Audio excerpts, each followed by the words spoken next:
transiting in the 6th house.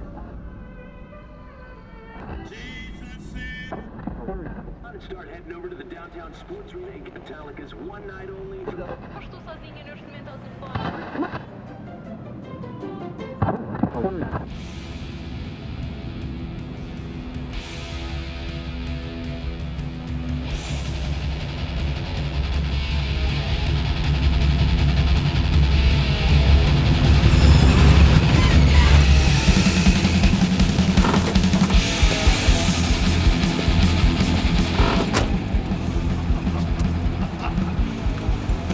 Metallica! Son of a bitch! Motherfucker!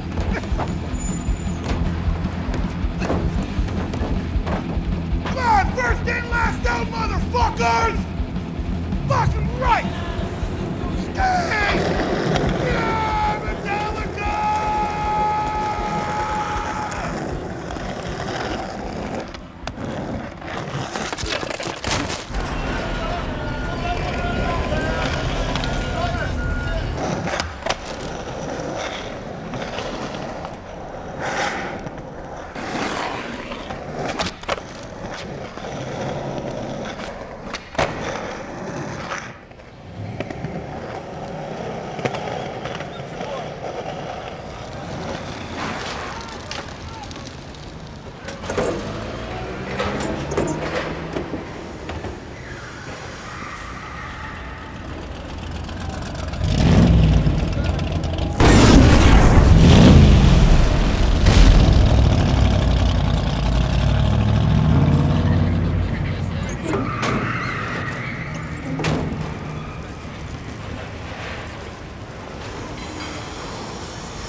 He's cool. It's all right.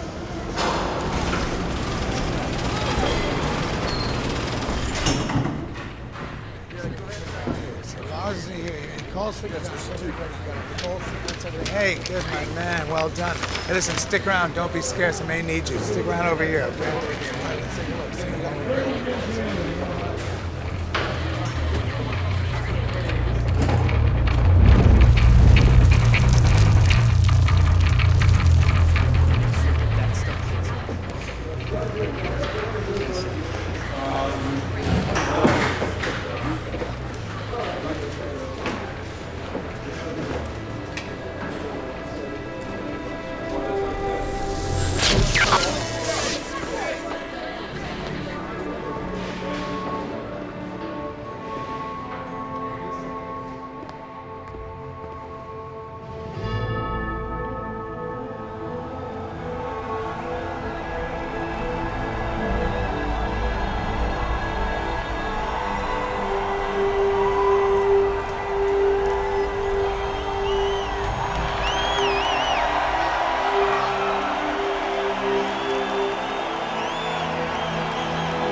That's what we pay you. Now look, we got a truck that's out of gas in the city. You're gonna find it, and we got something the band needs tonight, okay? So you don't pass go, you don't collect $200. Get him back, you know what to do.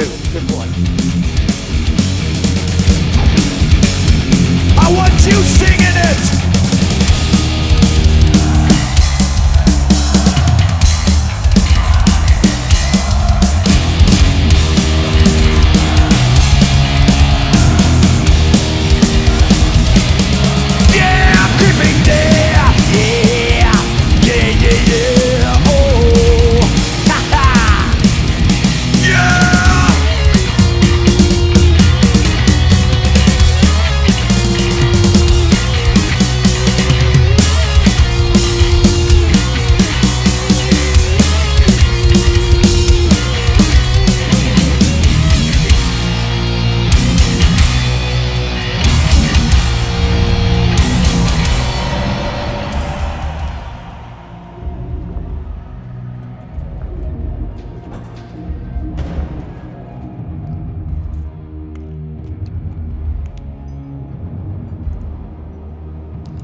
Give me fuel, give me fire, give me that what's inside.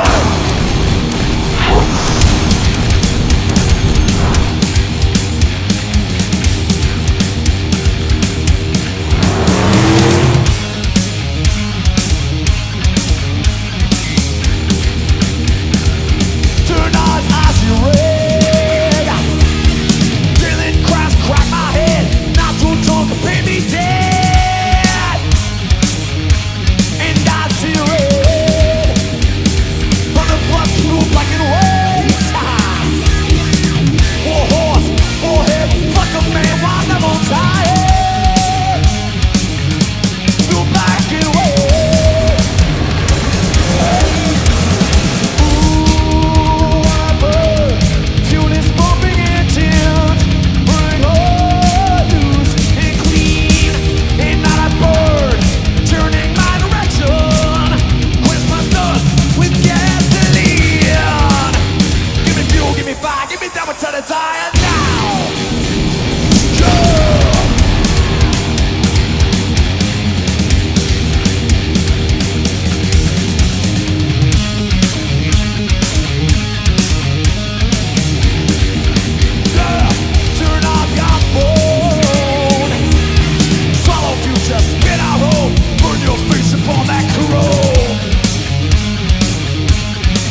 to break the switch of death, the beginning of the end.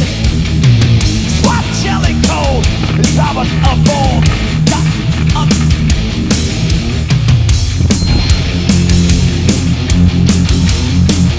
Dream flash before my eyes. Now it's time to die. Burning in my brain, I can feel the flame. Yeah, yeah, yeah.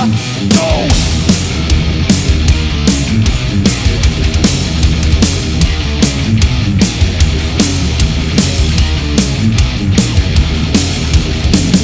Someone help me. Please God help me. Trying to take it all away. I don't want to die.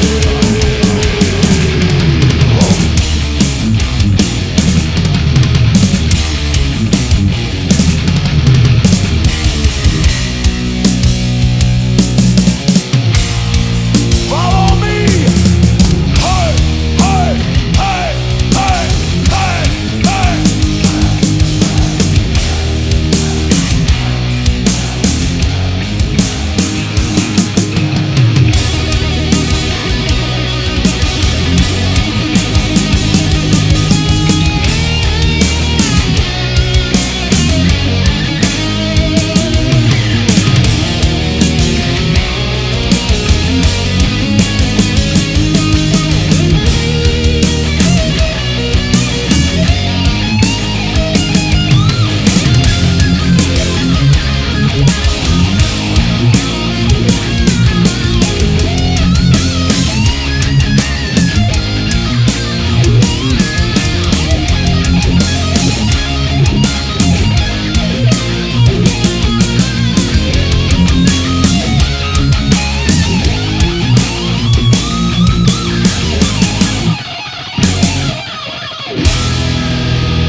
collapsed into the downtown area with full authority to regain order by... Hey! Hey!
I can't remember anything.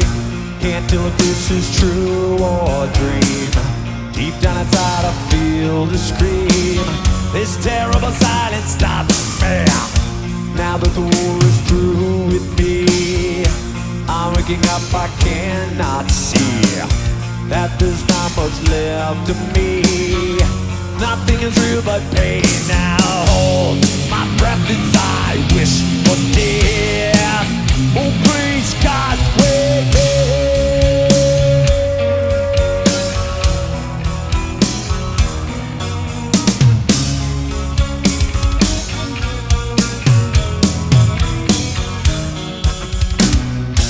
Back in the room, it's much too real. In folks' life that I must feel, but can't afford to reveal. Look to the time when I live, fed to the truth that sticks in me. Just like a wartime novelty, tied to machines that make me be. Cut this shit up from me. Hold my breath as I wish for death. Oh please God, wake me.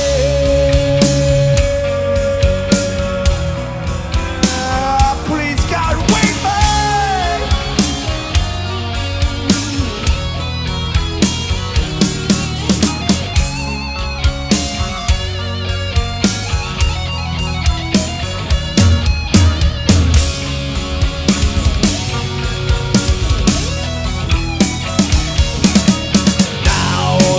Is gone, I'm the one. Oh God, help me hold my breath as I wish for death. Oh please God, help me, help me.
Watching fame, mirror fame, gone insane by the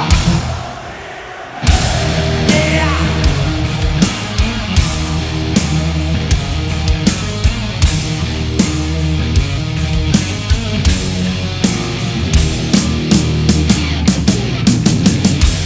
Heavy rings on fingers wave.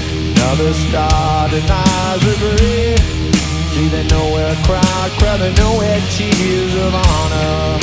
Like twisted vines that grow, and swallow mansion soul. Dim the light of an already faded prima donna. Watching fame, mirror fame, gone insane. Watching fame, mirror fame, gone insane. Papa.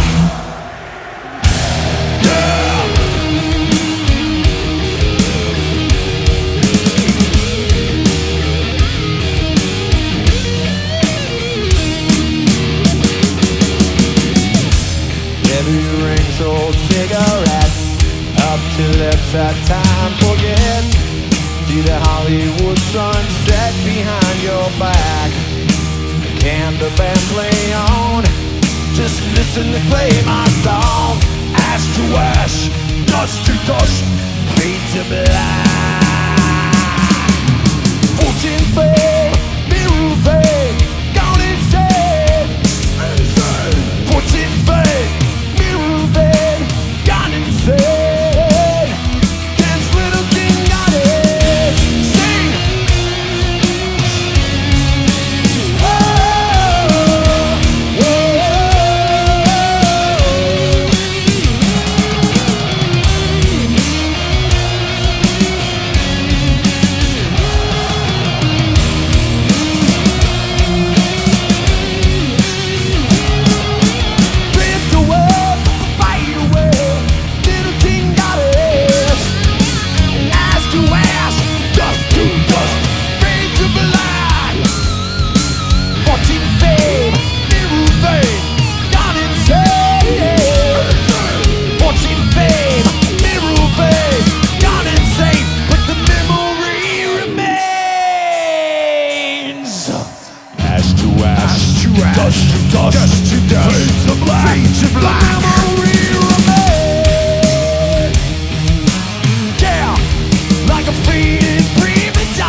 solid broken ground. A concrete angel let her ride down upon the grave which swallows fast.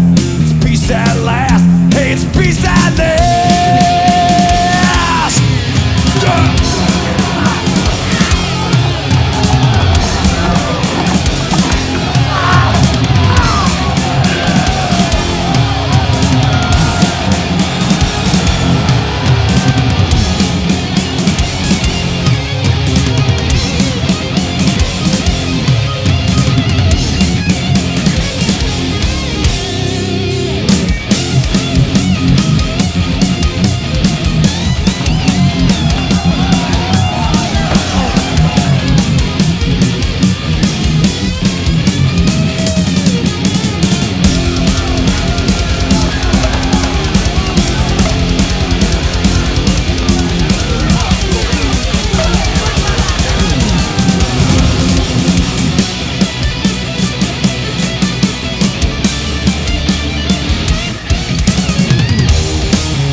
Justice is lost, justice is raped, justice is gone.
so close no matter how far. Couldn't be much more from the heart. Forever trusting who we are. No, nothing else matters. Never opened myself this way. Life is ours, we live it our way. All these words I don't just say.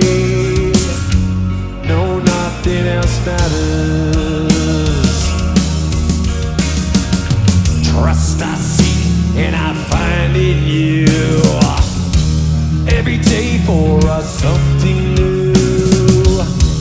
Open mind for a different view. No, nothing else matters. Never cared for what they do. Never cared for what they know. 'Cause I know. So close, no matter how far. Couldn't be much more from the heart. Forever trusting who we are. No, nothing else matters. Never care for what they do. Never care for what they know. 'Cause I know, I know, I know.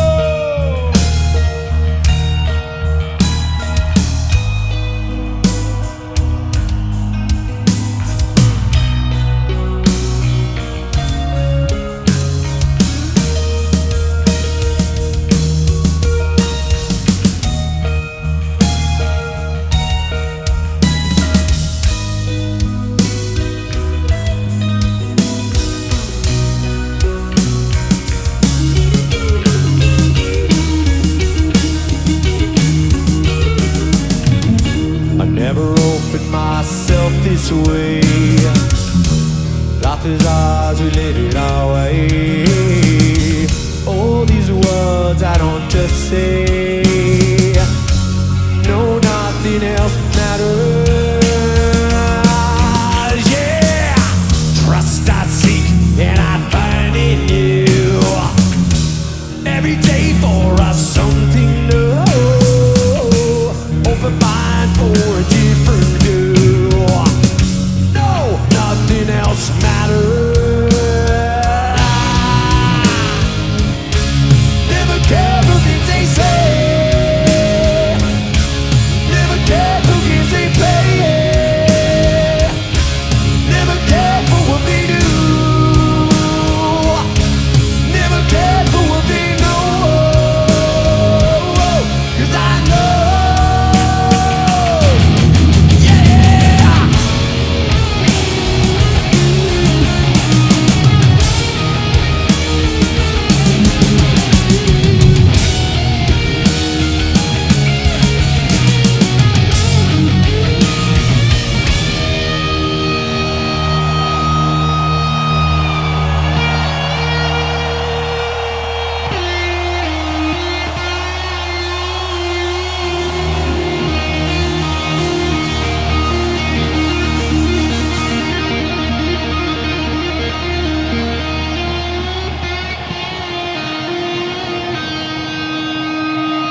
Test 1, 2.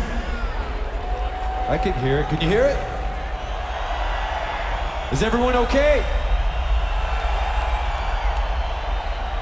2 people got hurt up here. They will be okay.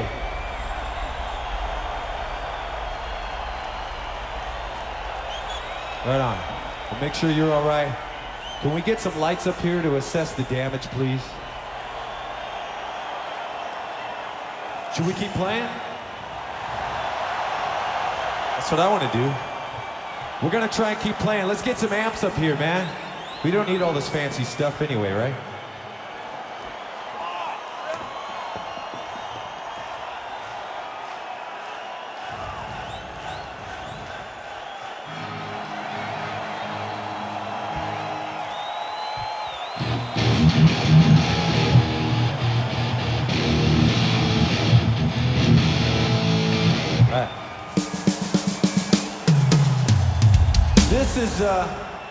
This is what it's like in our garage.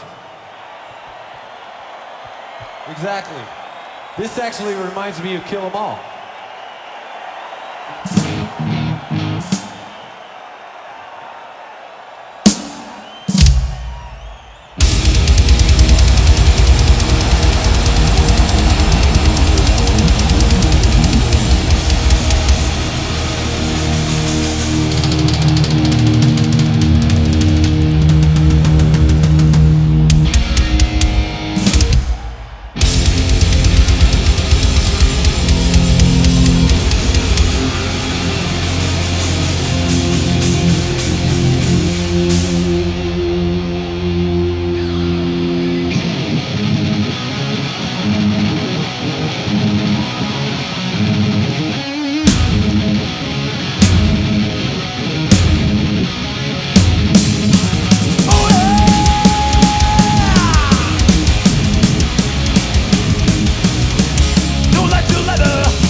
All right, it feels all right.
let's make a 3D movie.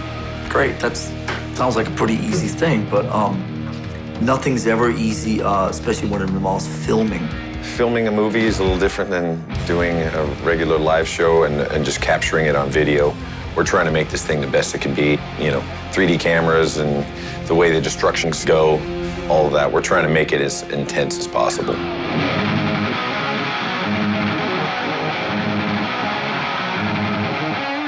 The idea of making a movie had been bubbling in the back of our minds for a while. I know for me, I thought it was a very exciting possibility. In May of 2010, Peter Mensch showed up in Belfast and called a meeting. As you know, Mark and Tony have for years championed the fact that we should do, first it was an IMAX movie of a show, and then it probably morphed away from IMAX to 3D, or I morphed. It was always 3D IMAX. 3D IMAX. A little known secret is Metallica turned me down, and then it stuck with me for months, like gnawing at my soul. I mean, this is just way above and beyond anything this band has ever dealt with. Yes. If we wanted to get the writers of Mamma Mia in here. I got enough phone calls from people going, you know that idea you talked to us about? Metallica 3D movie, it's a great idea. In typical Peter Mensch style, he was persistent, and we caved. And so, here we are.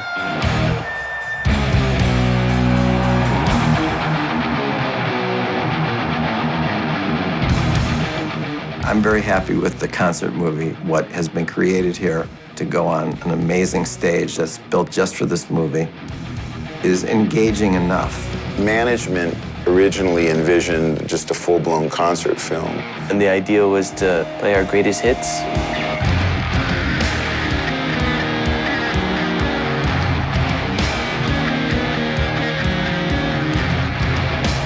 Usually Lars is the one putting the set list together.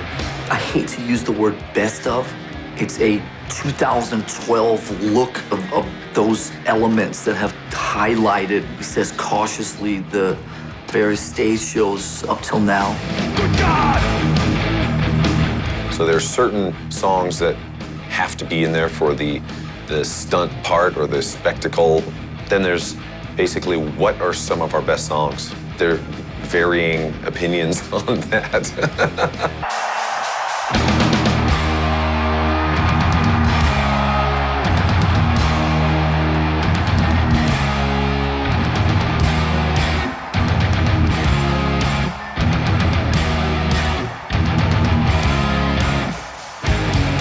Use the word epic to describe this movie, and it really is epic. And there haven't been very many movies ever in history like this. So we've been having quite an interesting time even describing the movie to people. Like for the longest time it would come out, concert movie. And I would say it's not a concert movie. It's a narrative movie in which a concert takes place. Lars started to get it into his head that he really wanted to go with in the direction of a feature film. The idea of a straight-up concert film would just be too obvious. Peter Mensch and Cliff Bernstein, our management, very confident of the 3D experience with Metallica Live. I was one that was spearheading us taking it into the next level of Pink Floyd, The Wall, Song Remains the Same, even just like, you know, the Beatles kind of comedy stuff and Help and things like that. That's tomorrow. Is that better? Throwing in the narrative gives it just a more surrealistic flavor, and I think that lends itself well to Metallica. For me personally, I could just go crazy with, I'm still going crazy with ideas. Let's have fun with it. If we're gonna make a movie, we're spending a lot of time and effort and money on this thing. Let's make it what we want. That was cool. Awesome. Fast forward another 6 months, can't get any investors. The band finally decided, you know what, we want to do this more than anyone else wants to do it with us. So we're just going to finance it ourselves. That's, as they say in 2012, how we roll in Metallica. You know, the good part of the own dime thing is that you sort of at least get to pretend that you control everything, all the different entities. Although there are times where it doesn't quite feel like that. It just feels like it's running amok. He always has $1 million. Find another $1 million by getting rid of some of the other keep.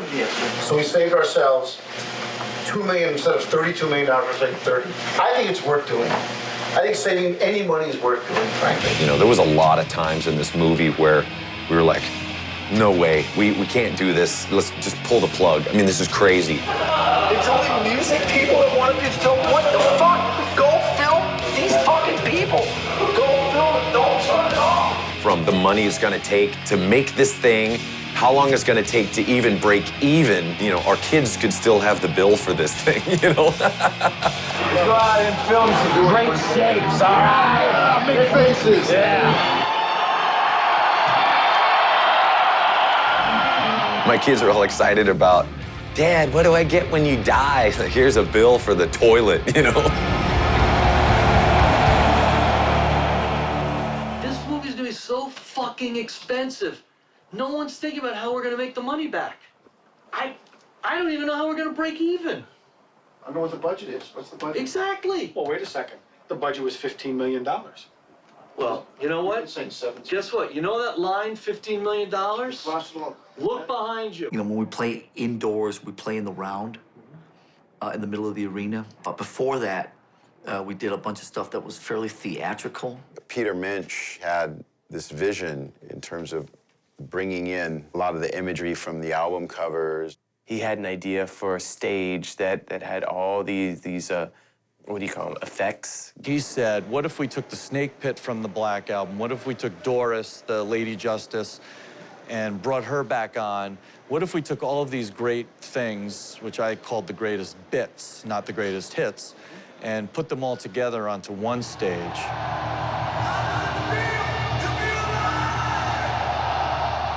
That's drawn in scale, 100% accurate to the actual construction drawings. It's going to have very much of that feel to it. It's that dramatic. Jesus, Tony, I think we're not charging enough for this show. So think about 200 feet of that, Peter. Think of that 60 No, I feet know. wide. It's the biggest thing anybody's ever seen. It's fucking daunting. I'm getting a Woody thinking about it. I am too. Mark Fisher, the guy who designed the stage, came up with some drawings and some concepts. I think we've done everything that he thought we could do. I'm not sure Mark thought we were going to do all of it, but I think we did all of it and asked for more. We're at Treasure Island. It's kind of a creepy place, but at the same time, there's this creepy beauty about it, you know? And what we're doing is we're testing a stage, a huge stage, incredible stage. Physically, this is a monster. I'm told that this is the biggest thing that's ever been assembled indoors. It's got everything. The crosses pop up, you know, you've got Lady Justice, a toilet. You know, it's the Swiss Army knife of stages is what I call it. We have hydraulics, pneumatics, lasers. We've got automated winches. We have automated chain control. We've got projection, LED. We've got pyro. We have gas. The joke from the guys who built it is we have more technology per square foot than anything that's ever been built. And I tend to believe them because I've moved it a couple times now and it's pretty big. We are just under 40 trucks, which to put it in perspective, 10 trucks is a pretty good sized show. 20 trucks is a giant show indoors. So, we're gonna shoot the band today. I have a friend who's good friends with Cliff Bernstein, and Cliff is explaining to Renee that Metallica had built this amazing stage, and they wanted to make a movie that Renee said, you need a producer.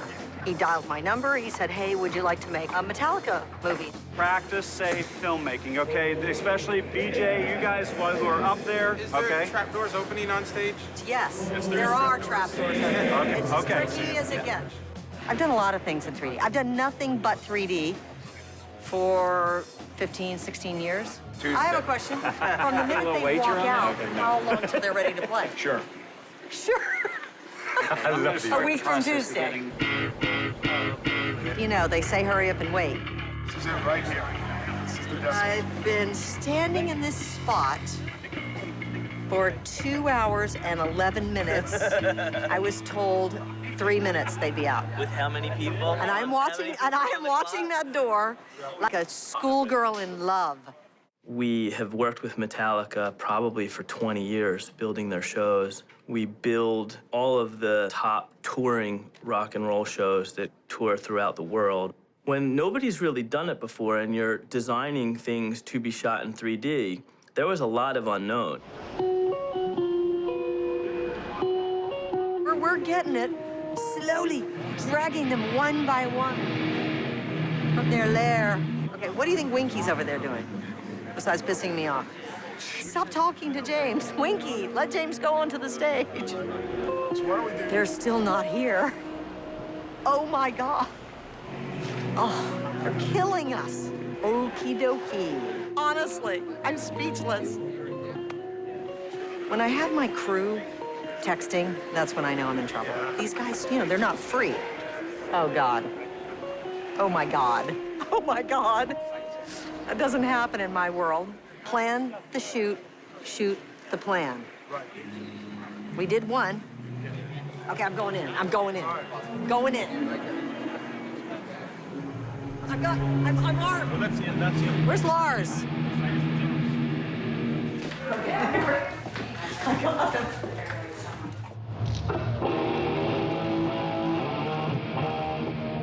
You ready to go? That'll be very nice and relaxed. Okay, you set?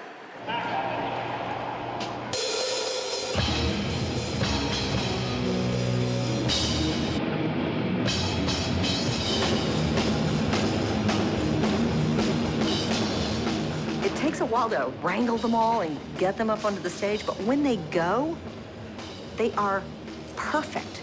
They were incredible.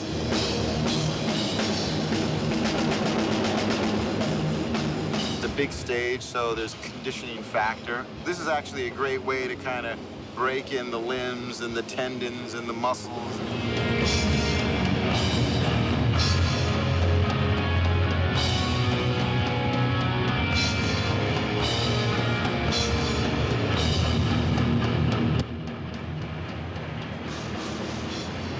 Looks like it's CG. It does. This looks like it's CG. I even think so. By the way, this It does look like it's CG. By the way, this is as a test, as an experiment, not only of the technology, and it's seeing what the guys look like in 3D, which is fun. It was also a great test of just sort of using the stage crew from Metallica and the camera crew that we brought, and just watching them work together. It's actually quite fun.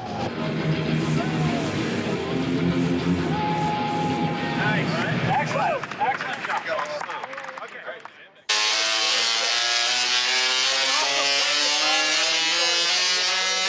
We have a Tesla coil, and no one's ever had that before.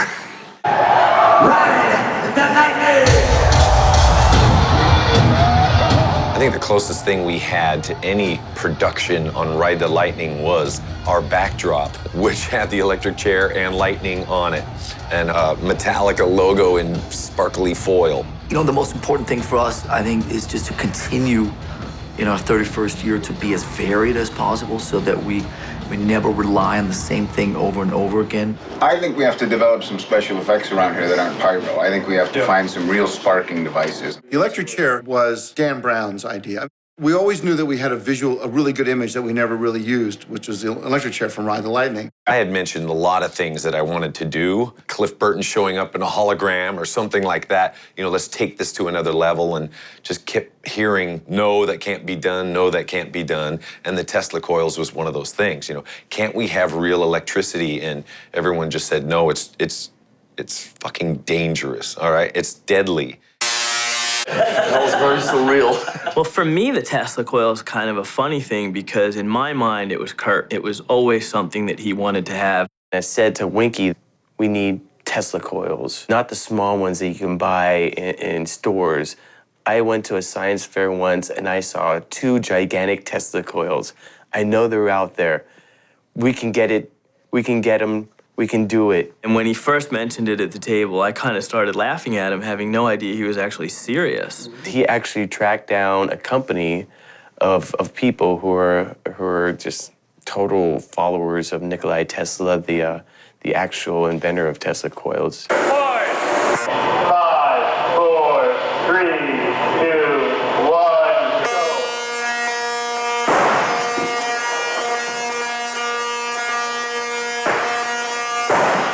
Everybody was absolutely knocked out. I mean, it was just like, oh my God, we can actually do that.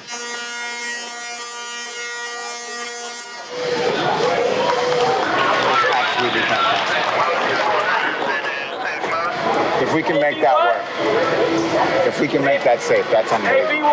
Everybody who saw it went, oh, we're gonna have to figure out how to make that work. We need about 5 of those bad boys. The strain. Yeah, I'd say I'm going all the way around. I mean, the show's in the round, right? Yep. So, It's a big factor. just think of that thing lighting up in the arena. We got to get that People will lose their mind. Was it a unanimous opinion that was fucking awesome? Let me just break it down if I can, if I don't. What we just shot was 10 feet, okay? You can go 20 feet, double machine. 95% of equipment is just fine at 15 feet. We have found that under some circumstances, we need greater distance, and that's dependent on the equipment. Or more critically, I have spot operators sitting in metal chairs holding metal spotlights.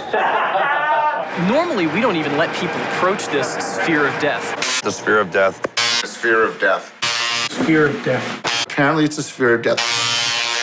So the sphere of death is just that. It's the area in which if you walk in, you get zapped like a fly. It's like walking into the old bug zapper. I'm directly under the lethal kill zone. No, there's live bolts of lightning just flying overhead. On occasion, when I'm standing right here and I'm tuning, and if I'll have both my hands on the bass strings, I'll get a jolt. It's enough that I gotta let go and walk away. But the guy who fires it stands in front of me, so it makes me feel better. We actually have 3 people on our crew. One is the guy pressing the button. The other 2 are watching and holding e-stop buttons so that they can make sure that there's nobody in that zone of death. And there's a guy sitting down there. You know, he's like, okay, okay, okay. And if, you know, it's not okay, you know, get out, you know.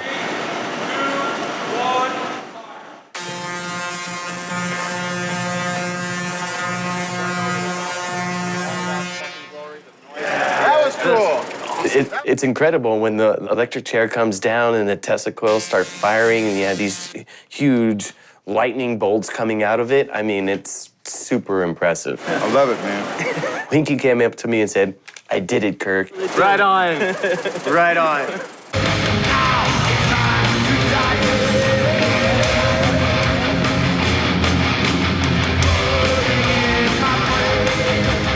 I mean, it's great. It causes some problems with the rest of the electronics in the show. You know, no one ever figured that a Tesla coil would fry equipment, but it does. When the lightning was going off. The Tesla was going off. So was the bass. Yes, I know. So are the guitars. Second we turned it on, shit, everything went berserk. I mean, the PA went off, the crackling, the banging, the popping. We were lucky we didn't actually break it. We had to poke around. We were on a digital distribution system. We went analog for that one song. We had to move a lot of stuff from under the stage. I am amazed, to be honest with you. We've actually got it clean.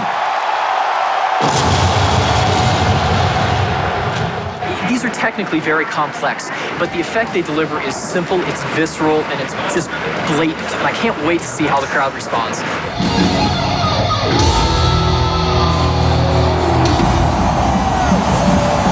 The lightning part, the Tesla coils and everything, was fantastic. The PA went out, of course, and at one point I couldn't hear anything, but I just kept on playing because I knew something was coming out.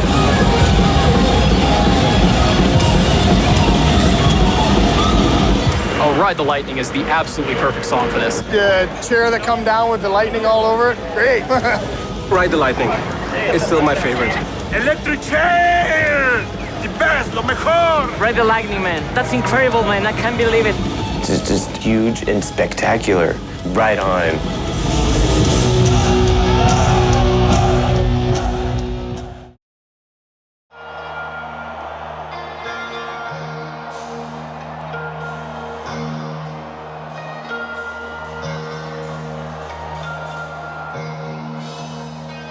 Well, I think we have a lot of people maybe who weren't born when Doris was first around. I'm not sure. What we call Doris, or Damage Justice, that's one of our very first big effects that we did on a Metallica headline tour.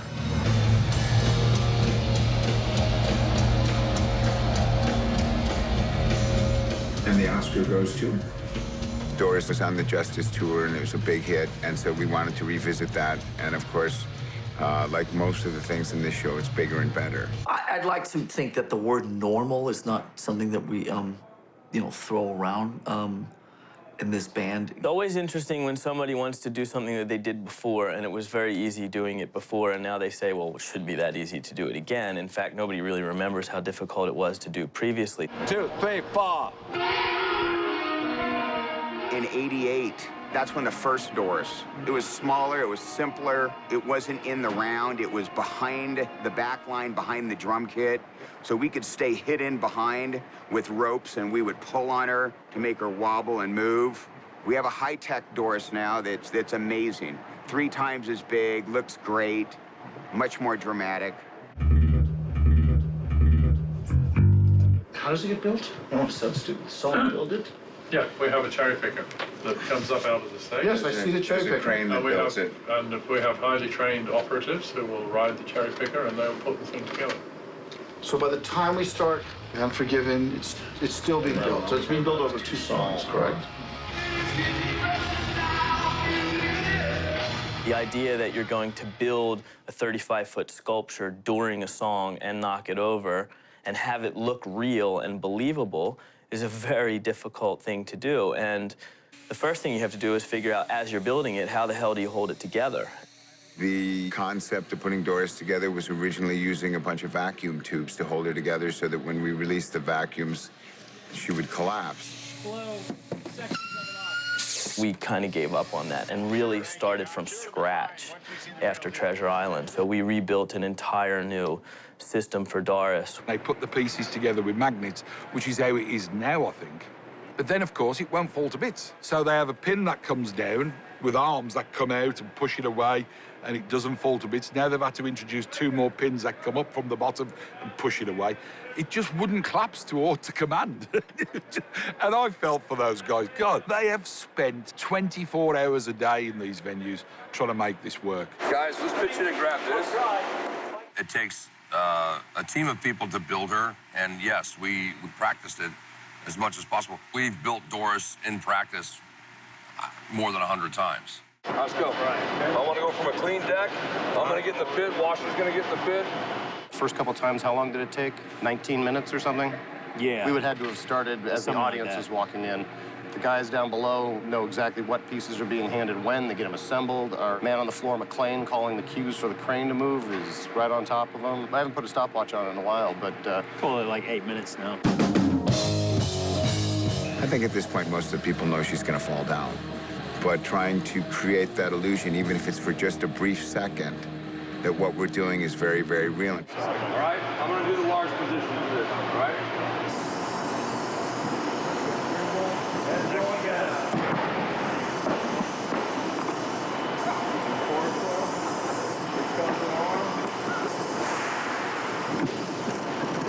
What's so great about it, though, in a live show process, it's still, you just never know what could happen. She's so unpredictable. Sometimes she falls, sometimes she doesn't. Chunks of her may end up in the audience. I know that the other night, a couple pieces almost took out my basses. Oh yeah, Doris lands right there, and a few times her body parts ended up landing over me and down here between me and the guitars. Yeah, taking out my antennas, taking out drinks. So now we put up guardrails and we put down half a dozen guys in front of me so we don't have to put up a safety net, because that looks kind of weak, putting up a safety net. So we're just going for it. Try to make the head go that way.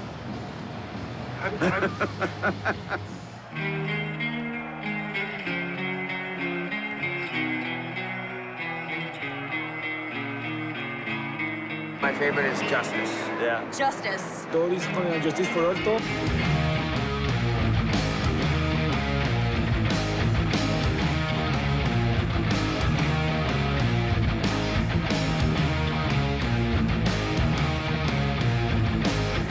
That was an amazing experience. I was ecstatic. Doris, and Justice for All. Justice is lost, justice is rigged, justice is gone.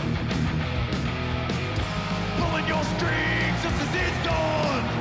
The Justice for All statue. that was awesome. You know, if we're gonna redo something, it's gotta be to another level.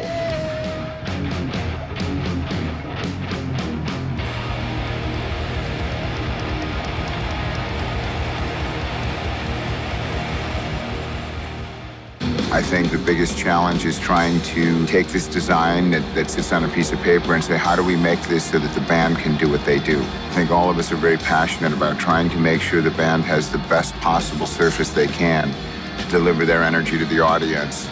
And when we do that right, that energy comes back from the audience to the band, it goes back to the audience, and then we have a Metallica show.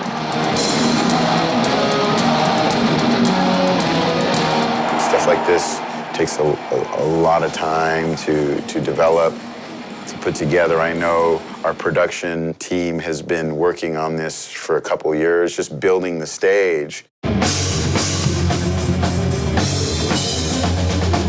Fresno was sort of the end of the building process. It was the first time that all of this went into one place, and we actually got to see what this was.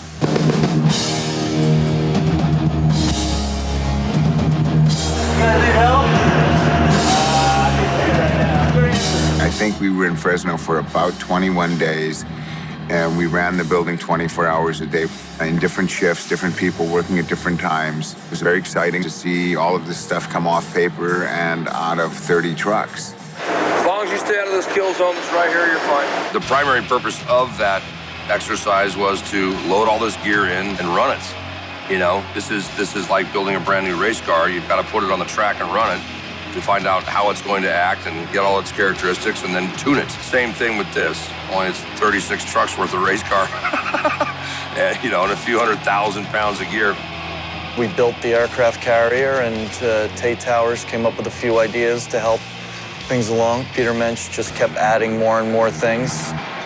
These are ideas that we're trying to see how you like them so we can detail them. Okay. So if you like something, we can enhance it or we scratch it. I'd rather have more of it and take it out. The stage itself is such a monstrosity, and there's so much stuff going on underneath it. If you're under the stage at the wrong time, you could be cut in half. Under the stage is packed with mechanics. You know, when Peter says to me, oh, we should have had 5 more crosses in there, I'm like, Peter, there's no room to put a Q-tip in there. You can't have 5 more crosses in there.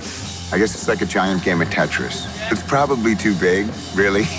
This show is a very heavy show. We're probably somewhere around 185,000 pounds hanging in the roof. There's 10 coffins that weigh 5,000 pounds apiece. How you distribute the weight throughout the building is a very difficult thing to achieve. And everybody had to compromise. The lighting people had to compromise on the equipment. Sound had to build new cabinets to save us 40,000 pounds. There wasn't anything in that grid and that ceiling that hasn't been worked out to the millionth of a pound. All right, you have all your coffins. Silo has been replaced. We're all 100%. We are show ready. We've got these guys trapped in coffins during cyanide, and it's you know, it's really cool. There's a ton of really good video moments when the coffins come down. In those LED screens, you actually see people that we've put inside the coffins, and they're struggling to get out. You've got a great cast of people. It's one continuous take, 7 minutes. I got emails from them the next day saying, I'm covered in bruises. It was a very physically intense thing. So in one of the songs, what we did is we actually built a proprietary system that allows us to track each band member as he walks around the stage. There's footage underneath them, like rings of fire and other pieces that actually walk with them as they go on the stage. We're the first people, for my belief, to be doing that live. Would you like me to put the chair away, sir? Yes, roll up, chair away, roll up. Chair and Tesla coils go bye-bye, roll drops in, and let's look at one. The stage is amazing. I did some tests because they have a lot of media in the stage. And I wanted to make sure that the media would work and there wouldn't be flicker or any problems there. So that was incredibly fun, I will say. Can we stand by the battery drastic coffin moves? Sebastian, when you're ready, can you let me know, please? When we make music, and it's just, you know, James and I and Kirk and Rob or whatever in a small room, it's just not super complicated. These types of undertakings, they involve so many different people. And I feel like a lot of times I'm the one that's kind of caught in the middle, trying to like have the neutral overview of all of them and try to figure out what's best. This is the White Zombie. Quite often, guitars take a little while before they sound right. But this one came out of the box, sounded awesome. It just plays so well. It's a lot like my Mummy guitar in feel and in sound.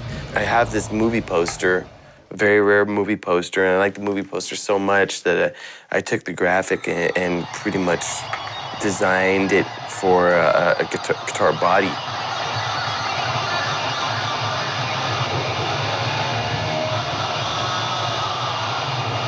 We had a really very good time in Fresno. We got most of the things done we wanted to, time being the problem. We're committed. There was no turning back. I get a phone call from Q Prime that says, "Good news, we've hired a director." We finally decided that Nimród Antal was our partner in crime on this. His name is Nimród. This is a joke? Are you kidding me?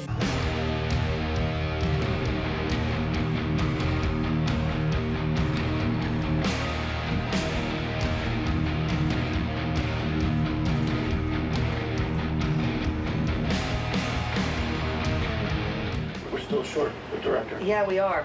We had him for 20 minutes, and then, of course, the minute we start, the signal goes dead. I guess Otis is working on it. Hi, Nimród, how are you feeling? Nimród? Oops, I just cut out. There's Nimród. There's Nimród. Hello. It's not his kind of thing. Mark's just frozen. It's so great. I love Skype. We've had some issues with these video conferencing programs in the past, particularly with Skype. Hey, Otis, we lost Mark.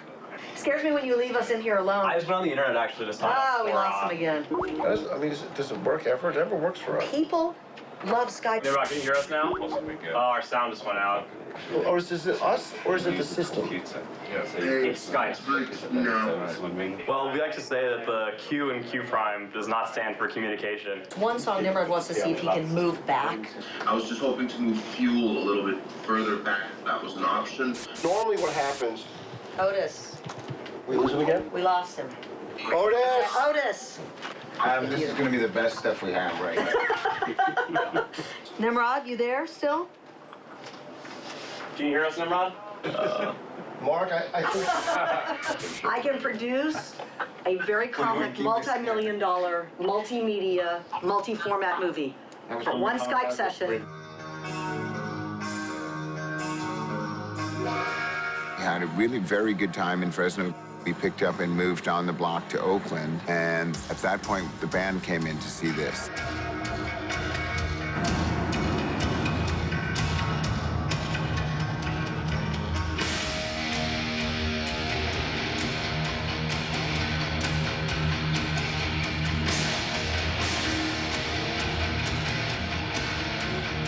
For the most part, it's the coolest stage that we've ever been on. I mean, hands down. It's pretty intense. There's a lot of stuff going on. I mean, there's a lot of stuff to look at. First impression, the scales, they look in scale. They look too small to the rest of the statue. These two just need to be bigger. Yes. You're talking about what goes on the scales. Money! Why not? Kind. There should be two different kinds of money. Danish and Mexican. Gold? And Filipino. No, it shouldn't be gold versus paper or something like that. Gold and paper, there you go. That makes sense. Little chocolate coins. Pirate money. Throw them out to the kids. Here you go, kids. It's a lot bigger than the last in the round stage, and you can kind of tell the band trying to figure out, like, how to cover the whole thing. I have a little list, you know, and my roadie keeps this like, hey, remember, you got to be at mic 7 for this thing, and, you know, mic 12 for this part. Obviously, there's some first things first up there. Tell me where the flames are gonna come up, all right? It's like, you have to stand here or else you're gonna catch on fire. I get that. I work with a remarkable band of guys who are passionate about what they do. And I spend a lot more time watching them than they can imagine, trying to figure out, they never go over in this corner. Why not? Is something uneven? Are they uncomfortable with the way the lights are in their eyes and they can't see where they're going? Where the screens went up in one felt early to me. Lars has a vision that is unbelievable. He is so connected to his fan base that when he looks at me and says, this doesn't feel right, I instantly know it's not right. There's no privacy. Oh, man. Oh, you scared me.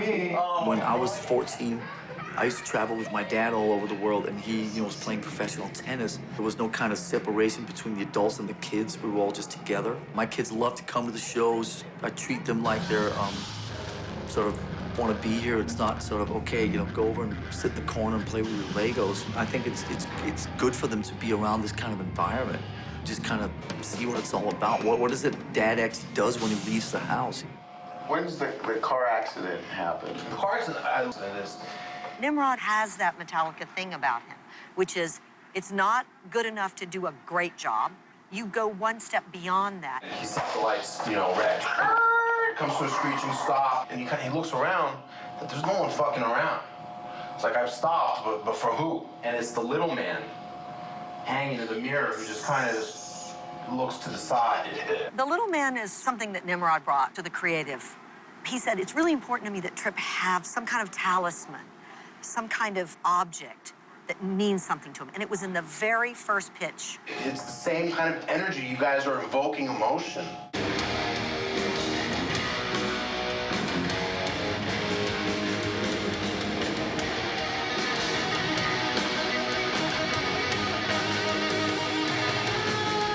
That's my poster. See that box? That's my temporary poster. Metallica 3D. All the cool stuff we've done in the past, we're going to redo, bigger, better, louder, crazier. There'll only be 7 people in the building that will know what it's referencing. Maybe that's part of the Part charm. of the charm. It's metal up your ass. Only exalted few will get it, and other ones will think, huh? It's part of the legend. No, seriously, it's part of the legend. It's metal up your ass. I mean, come on, who's ever seen a 12-bow with a sword coming out of it? No one's ever done that. It's just funny. It makes you smile. So it should be pretty good. It's evolving really nicely. Our job is to make an amazing movie. Like, we cannot make a good movie. That is not our job. Our job is to make an incredible movie, a Metallica movie.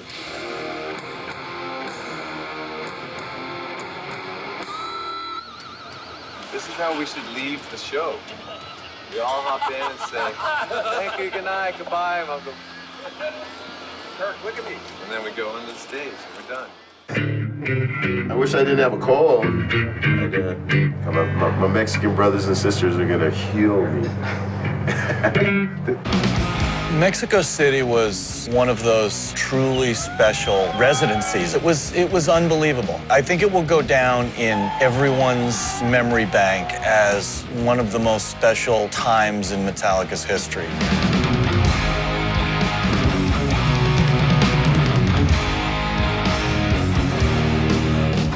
We brought you guys a bunch of goodies. We have about, I don't know how many pages of storyboards. This is essentially the narrative. It's every single scene storyboarded with the exception of the riot that's yet to come. We also brought you guys a lookbook. We have the rider on a horse. He's pretty badass. We also have the little man. Now you guys have not had an opportunity to see the little man quite yet. Guacamole. Nice. Creepy. We started the tour in Mexico City. The theory was basically how many shows did Metallica need to play to both warm themselves up, warm up the stage, instruct the director or have the director instruct us about what we should do or what he should look for, because he's never shot Metallica before. I knew that we needed to be in one place to work on the show for a long time. Because we needed to be somewhere where we could work on the show, not work on loading in and out. You did the right thing. Okay? So if you lose audio, go ahead and kill the effect. Because we're for a live show, we got a hell of a situation on our hands, right? Leading up to Mexico, the show wasn't ready. No one knew if the Tesla coil would fire. No one knew if Doris would fall. No one knew if anything was going to properly work. Despite a couple of weeks of production rehearsals in California and the band being there, and there just wasn't enough time because that is a gargantuan production. This is the largest indoor production in the history of touring. I'm trying to figure out what kind of show you're running up here. It's a fucking disaster. Shit's falling everywhere. I'm going to start killing people who tell me that 3D is the complicated part of this. The hard part here is the size of this stage. It begs big, profane words. What we did back in the pre-internet days was we had a lot of little incidents happen. Fires here, errant pyro going off to the point of where the whole show basically fell apart. And so our narrative on this tour is essentially the same thing. Just so you know, this is going to be good for you. I'm a spot up, and when the truss falls, it's supposed to be an explosion. I get knocked out and fall out of the chair. It's 40 feet up there. So I'm on a descender, so it decelerates you, so you don't kill yourself. But you look like you fall 45, but it doesn't hurt. We're going to do this at 2, okay, and then do it at 5 with full pyro, and then do it at 9 with the band. It's really scary, dude. You get butterflies in your stomach because you got cues coming up. You gotta do it. It's like, but then, next time, a couple times you do it, it gets a little easier.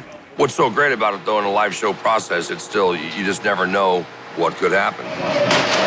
Safety is paramount. What we do is extremely dangerous. We're running the destruction sequence during Sandman, and I hear somebody say, "Get the guitars." And then I see a plume of smoke, so I start running.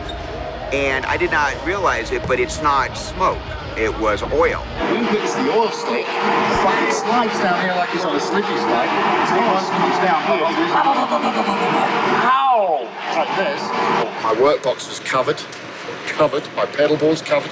Guitars. The amp racks are covered in oil. Anybody got any vinegar to go with this oil? Pulled it all out. We put oil dry down everywhere. I'm just leaning on this. It's not really something I know how to use. It'll be like a bad garage floor. And we'll get ready for the band in a couple of hours. We hope. Bring us in, bring it in, bring it in, bring it in. Peter, one of our managers, had a clear vision that the toilet was going to be great. And call it age or being in a band 30 years, having a toilet come down at the end of your show, it's like, really? It was just too damn clean before. I had to get in there and tag it with metal up your ass. So at least it gave it a little more of a garage feel.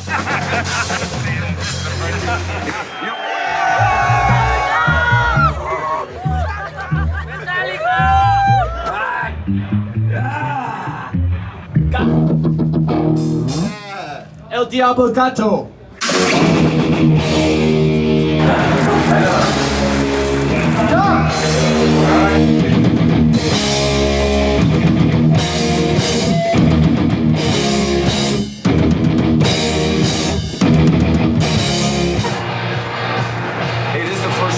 Sale. It's going to be wild. Yes.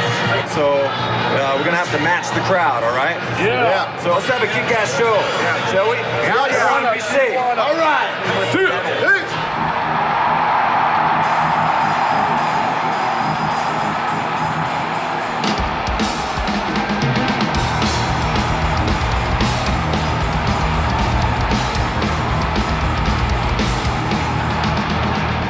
It was great, man. It was like driving a new car that you've never driven. You've stared at it for like weeks now and haven't been able to like actually get into it. But tonight was the night where we were actually able to like get into the vehicle and drive it. And it was fantastic. We've been playing in the middle of the arena for the better part of 20 years. It's a lot of fun. 148 years old.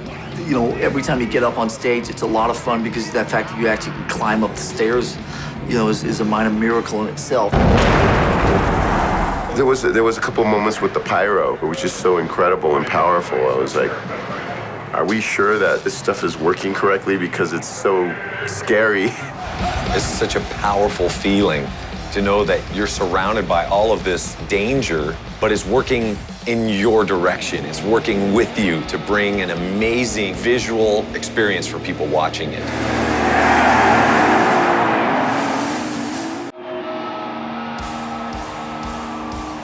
The 8 dress rehearsal shows in Mexico City, you're just dealing with pockets of North America that has a lot of Metallica love. A lot of guys have not worked with Metallica, don't understand the passionate relationship between the band and the audience. I can guarantee you that everybody on the crew, after being in Mexico City, understands what that relationship is.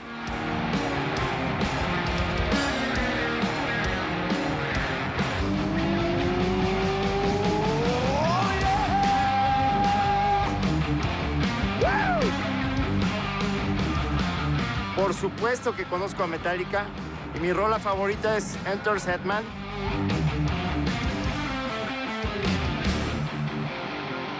You're here in Mexico City, man. My name is Ann. This is our stand. We have stickers, pics, t-shirts, the thongs.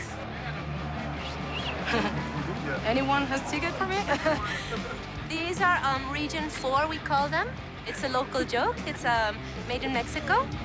Sometimes we can't even find official merchandise. No tanto las ventas, sino es el ambiente, porque nosotros estamos para eso, para estar con la banda todas las noches, hasta que nos corran. Yes. Suerte, chingón. ¡Metallica!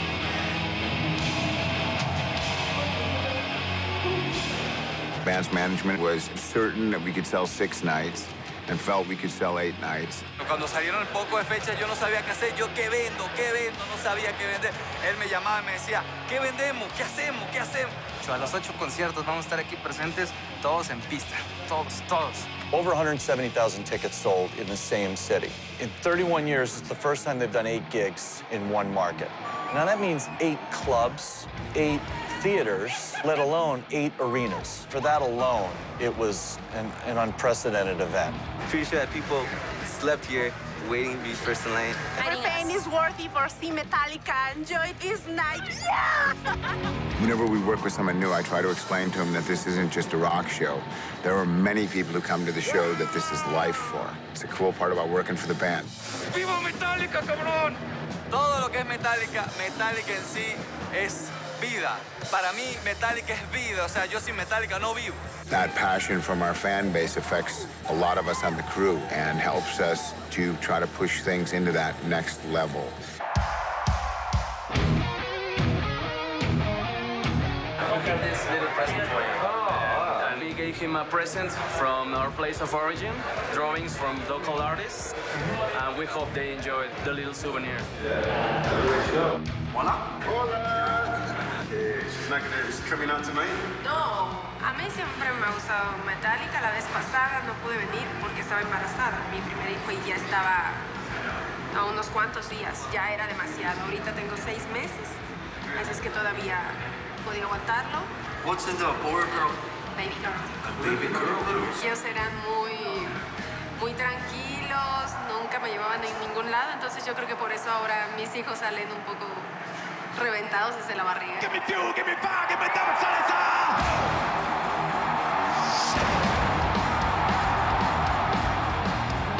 Metallica es el mejor grupo que ha existido en todos los tiempos y que todos los que vienen el día de hoy aquí es porque vienen a divertirse y a cantar con todo Metallica.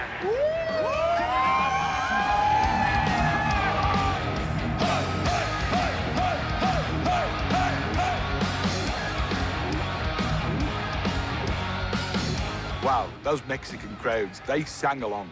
Even with 1.2 megawatts of PA, the crowd could sing louder than the PA. It felt like an earthquake. For me, the first minute, I was actually scared because the stage was bouncing. For a second, I'm thinking, are we safe? I mean... Mexico City is very crazy, right? Did you see the cyclone fence? That was insane. Yeah, there was like up against the cyclone fence. It was the guy, he kept giving me the sign of the cross. And he'd headbang and he'd, great. Bless me, please, I need it. ¡Chiapas! ¡El mejor show del mundo y toda la historia! ¡Metal up your ass! La banda me hace feliz porque es una de mis bandas favoritas y estar aquí es un sueño viéndolos en vivo. Estoy totalmente emocionado. I just had such a fantastic time, and I could tell that the kids had just an amazing time too.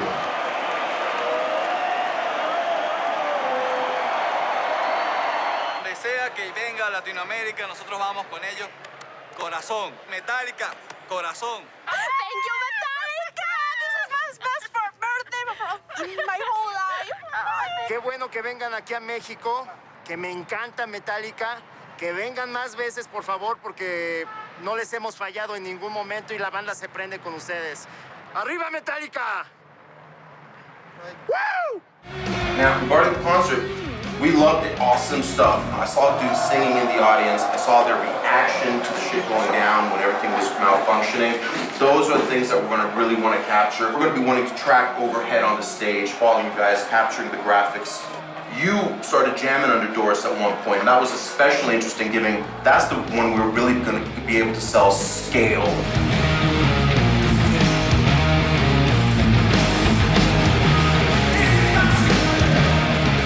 So we did 8 shows in Mexico City, and we're doing 2 shows in Edmonton. The venue is the Rexall Arena. It's where the Edmonton Oilers play. So hopefully at some point we'll meet the Edmonton Oilers and we'll have a brawl. Yeah. We're doing a small run of Western Canadian dates to complete the film.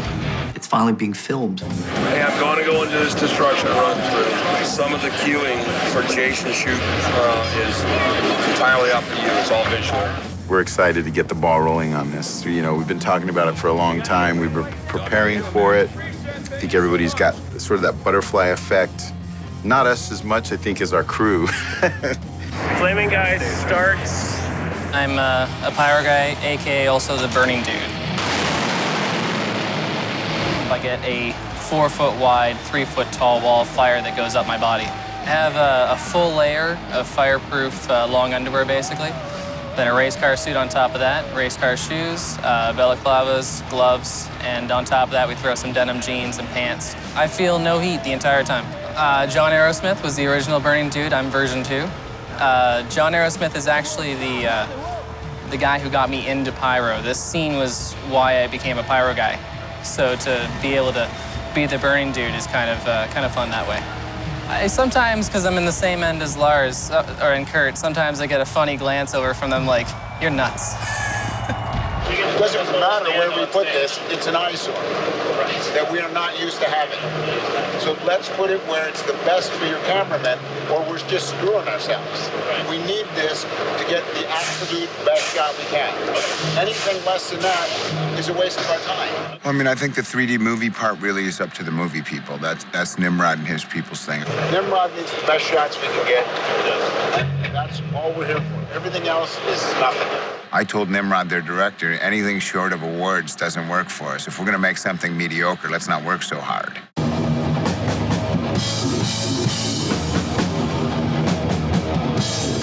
Playing one of our tunes for sound check, and James walks on stage, and it's pretty cool. Your singer's too loud.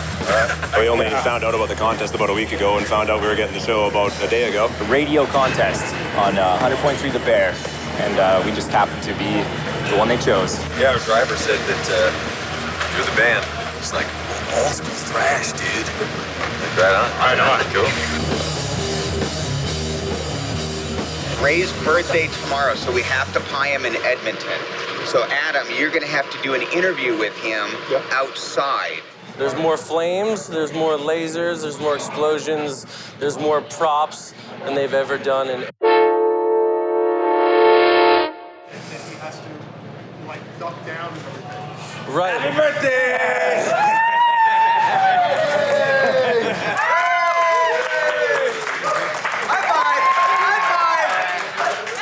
Oh, shoot, I got a little on me, man.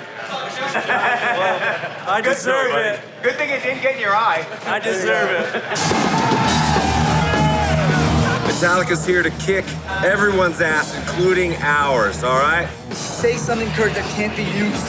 Okay, boys, let's go out there and fucking show these fucking Canadians what fucking three Americans in one day can fucking do to their fucking little country, goddammit. Let's go out there, do our best, and pose hard for the cameras. Fuck yeah!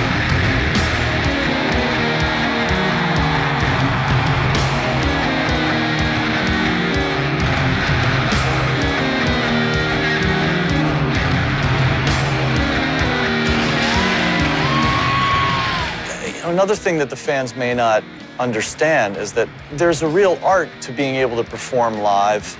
There's another art to being able to perform live and being able to deliver on camera at the same time.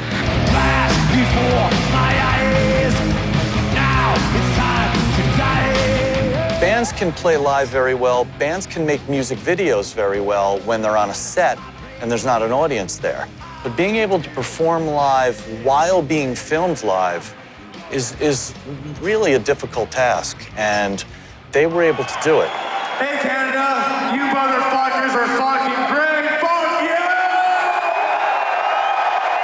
doing good. I just saw some of the footage. You know, we just picked out, queued up just a few bits. We knew that looked dope. Watch, you guys. I think you guys are gonna like it. Yeah! Come on, Wait, man! man. Wait, Yeah. I think I got the. Oh, come on! I won. Come on, man! You look so good. All right. Yeah, Nimród. Yeah. They're showing me stuff, and I look. It's like, wait, I never knew that was on the coffins. That's awesome. You guys like? Awesome. Yeah, I really love all of it. I really think all love of it my looks thing. fantastic, man. I think at this point we can allow the camera crew to continue filming next week if they keep up the good work. Right now, we're currently in Vancouver, Canada, and we're filming a big movie based on a big stage show for a bunch of big-headed rock stars.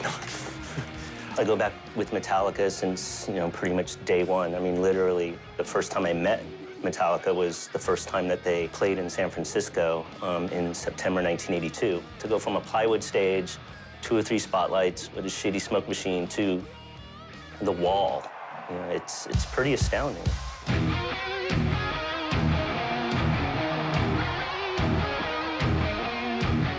It's been 2 years. It's exciting, obviously. It's also a little bewildering. It's a little intimidating. There's a lot going on, and it sometimes feels like it's kind of just a wild beast running rampant. For day one, guys, what we're still trying to do is stay a little bit further back. Day two, we're gonna have more cameras here on the stage with you guys like we did in Edmonton day 2. 10 cameras a day, lots of good footage, lots of fun. We're here to make a movie now, so now it's about what can we do to capture this thing in the best possible way. So the director and the director of photography and all those guys get to take the keys and the steering wheel. When you got a lot of A players who are passionately involved in something, handing over those keys and that steering wheel is a little frightening.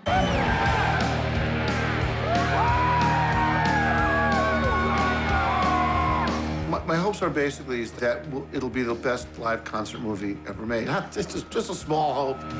Right now, I'm worried about getting through tonight. Metallica!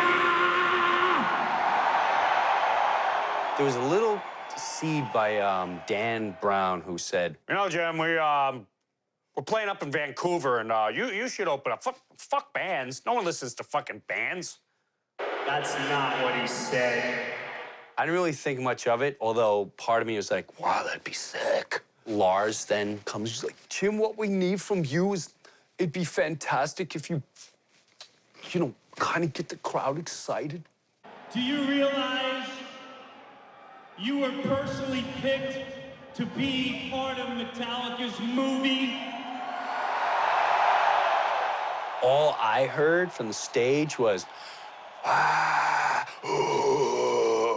so I just kept hooping them up. We're gonna have the greatest time of our lives tonight for the Metallica movie! At this point, almost any kind of live experience is fun. And when you get to be older, you just end up appreciating them more. Let's go out and film some great shapes, all right? Make faces. Yeah. Just remember, this is forever. That's about it. Look involved. That was a good one. Like you give a shit. I'm I don't know, inspired man. now. Hey, this is pretty cool. I like this stuff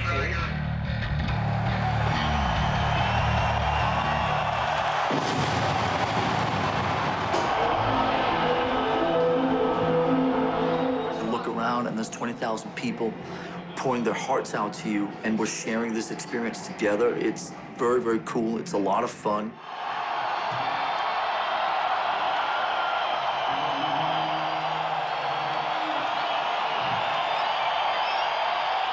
We watched the most loving fans and the most loving band, and they just came together. Give me fuel, give me fire, give me devil trying to fire.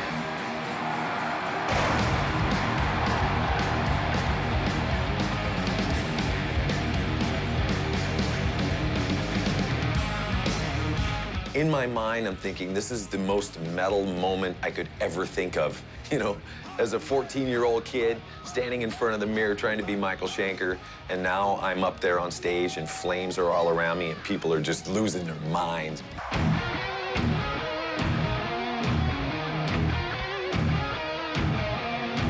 I mean, it's amazing, you know? I mean, it's the whole world of it all, and like these guys, I mean, they really are legends, you know? And you see, with seeing Robert play, even on stage, but then when you get that close to him, like you realize he really does have like such a presence, you know, and such a style, and he's just, he does it like better than anyone else.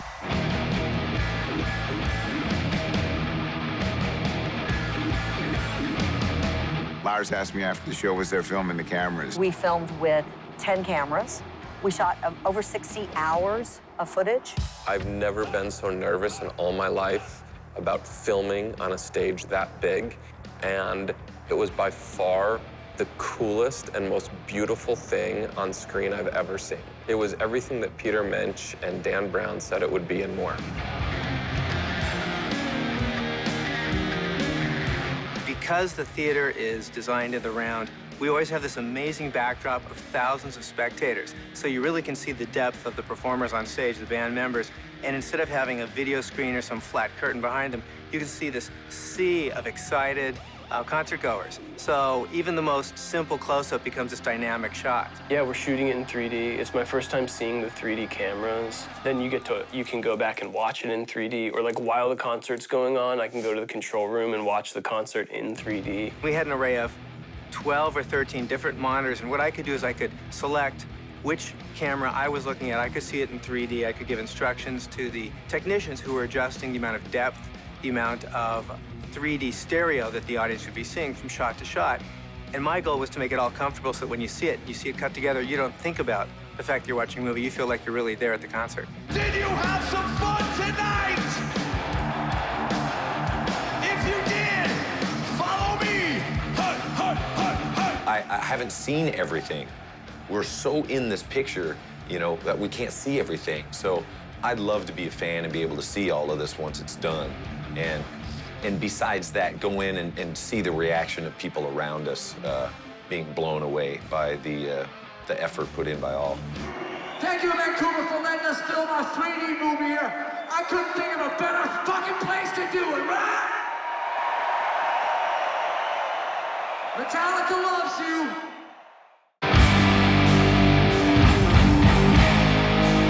The idea is that 100-minute film of continuous Metallica 3D live action would be so overwhelming on the senses, and the dynamics would become flat. You need something to offset the action so the action stands out. Ready, and go! I think Nimród came in with a really clear vision of what he wanted to accomplish, to do something that was truly original for the band, that showcased a lot of who they were and what their music represented for their fans. So start on Tom and then go to the guitar. It's about this kid named Trip. He's a roadie for Metallica. He gets sent on a journey to go fetch a bag, and he has to go through hell to get the bag and hopefully come out on the other end. Because Trip is representing the fans, the casting of that part was really sensitive. Marker. And action.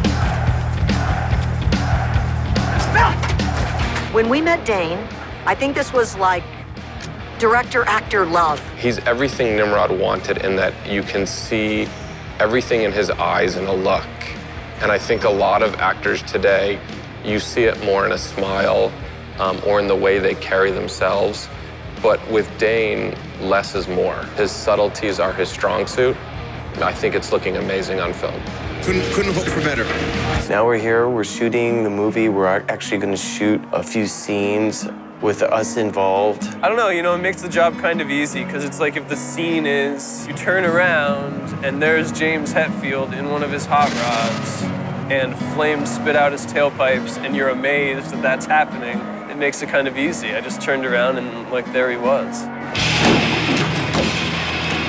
The movie's like non-stop action. It's just fun to come to set. These are riots. We have like 200 extras. Everyone's going crazy, mass chaos, fires in trash cans, a guy getting hung, a man on a horse. It's just, you know, it is chaos, for sure. The Death Dealer represents hate, anger, hostility, everything that's wrong with the world. It's something that only Trip, an innocent boy, can defeat.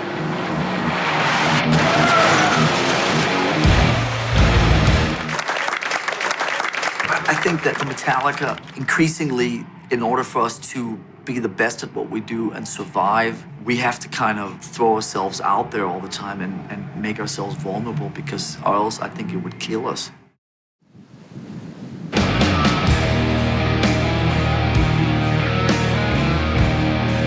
People should see those images. All of this is incredible. It's all incredible. That image of the hanging, I really like that. to me, the least interesting of those three approaches is the shadow approach, because that just feels least unique. This, I've never seen anything that looks like that. That, where Dane is above the stage, that to me is the one that wins. And the one of Lars and the kit, you get the mask and that's great. Him above the stage, and then Rob is, I think, really awesome. The other one I really did like is the logo that's already in the movie, the lightning bolt with the never on it. That is very cool. It's like, what does that mean? You know? Never what? Never listen to Metallica? Never stop listening? Duality is what we need to sell the movie. We need to explain it to people, and that these sell it very, very well by saying it's not just a concert film. Morning. What's going on, guys? I think we've got something special, and I don't think anybody else is going to be doing something like this. Green glasses for everyone. You guys are going to be in 13. I'm pretty proud of us and everyone who has put their blood, sweat, and tears into this thing, because there have been a lot of people. And Metallica, I tell you, we got the most awesome crew in the world. They are the hardest working crew in rock and roll. There's 2.5 years of my life here. There's a little bit of all of us who've worked on this in it. And I'm very proud of everything we've done. I'm bringing my kids, and really not so much watching the movie as watching my kids watch the movie. I hope that the Metallica fans love this movie, and I hope that they relate to Trip. All we're doing here is entertaining people. If we can put that smile on their face, our band, our crew, our everything has done what we set out to do. You're gonna go big. I love the title.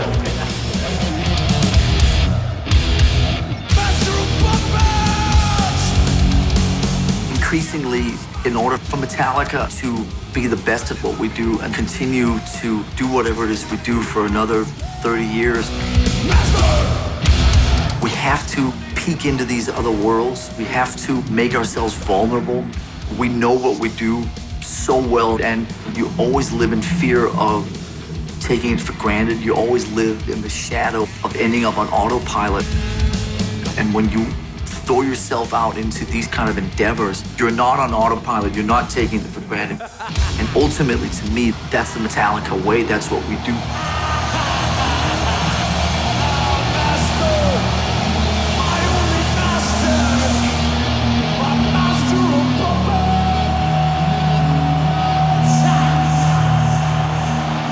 Metallica loves you!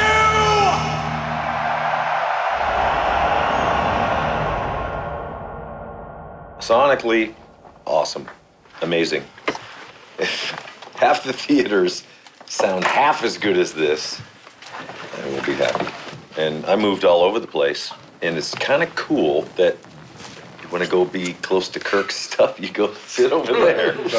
I'm on that side, you know? The harmony on Cyanide after the guitar solo on James's side could be higher. The guitar solo when Kirk's playing on Justice, there's not a lot of him during that whole song. And I was just wondering, at one point during his solo, if there's maybe a shot we can try and get. What, visually you mean? Yeah. The Justice intro is like... So it feels like the bottom drops out. Super small transistor radio-like, and then the snare comes in and it's... Right. And it just seems a little too drastic.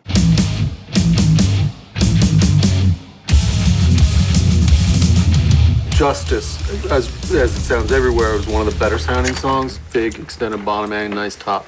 The top end of that is sort of the model. I also felt that these are the type of things that are way harder to when you just zero in on them, but it's like when you just watch the whole thing. I felt that the war pyro, even though it's so fucking effective, it just seemed louder than anything else. I am He-Man. She-Ra. We want some action, baby!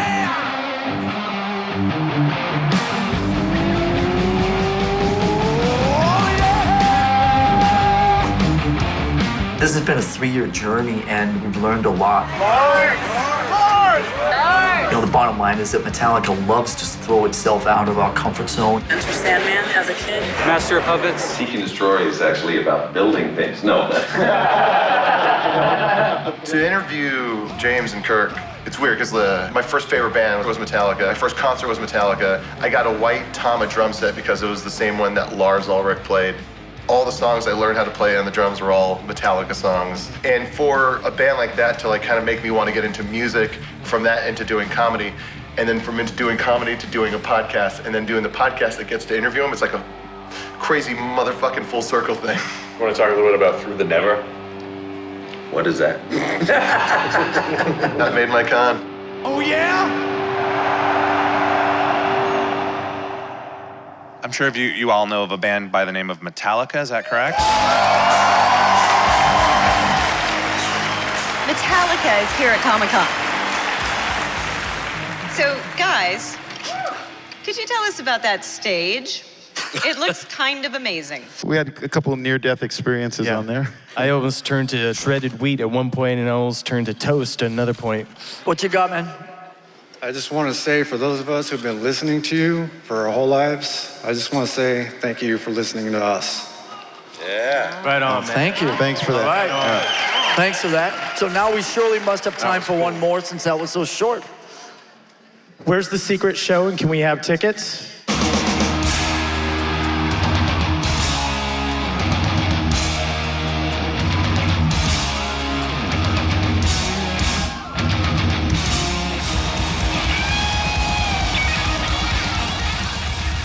This idea has actually been lingering for a better part of 15 years, and we figured if we could put a dramatic element into this film also, then maybe we would have something special.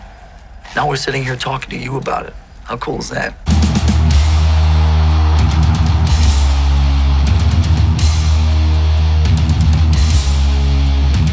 It's not necessarily that, you know, great music inspires music and great film inspires film. They can also sort of inspire each other. There's nothing like seeing what you've helped create come to life on the big screen.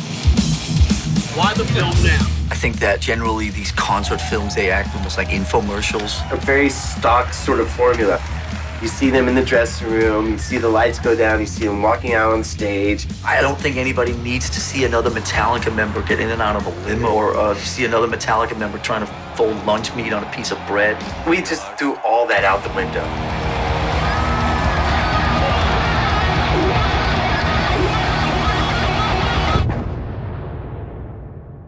I felt that there was an opportunity to do a different film. There was an opportunity to do a film that nobody had seen before.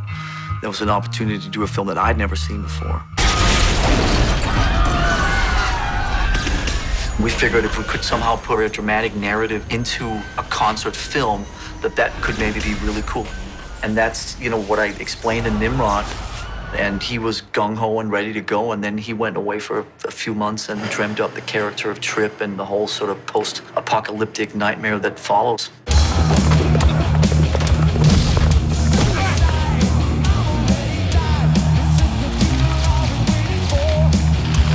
When we saw him through casting, it was an obvious choice, and he appeared. We were kind of, God, it would be great to get him. He would be perfect for this film. And I know Lars and the band were fans of his. Stick around over here, okay? He is Trip, and there was nobody else. He was on a list of one, and it was just like, this guy is perfect. Test 1, 2. I can hear it. Can you hear it? It's been about a month now that I've been doing interviews for this movie, and people have always asked me for 30 years, what's the message? Well, the message is that there is no message. The message is that you should figure out what you want to do with it and how it works for you and what do you get out of it. So he stands up for humanity and throws the brick. Yeah, it is the journey, not the destination. You got it. You always live in the shadow of ending up on autopilot, and when you throw yourself out into these kind of endeavors, you're not on autopilot, you're not taking it for granted, you're fucking living in the moment and hoping for the best. For me, this movie is all about a journey, a musical journey, number one. Number two, it's an individual's journey through a bunch of different challenges, and there's all these metaphors for spiritual challenges I think he's experiencing. What fuels Metallica increasingly is the opportunity to do all these different projects, and we're very thankful and appreciative of the fact that we can do that. That's great.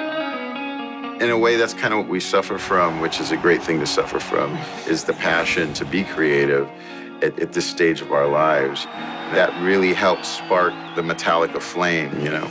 We prioritize satisfying ourselves creatively. That's the number one priority.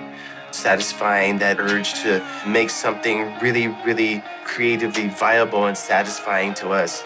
And for that something to be good enough to put the Metallica name on. It's that journey that really drives us and has been driving us for the last 3 decades and continues to drive us now.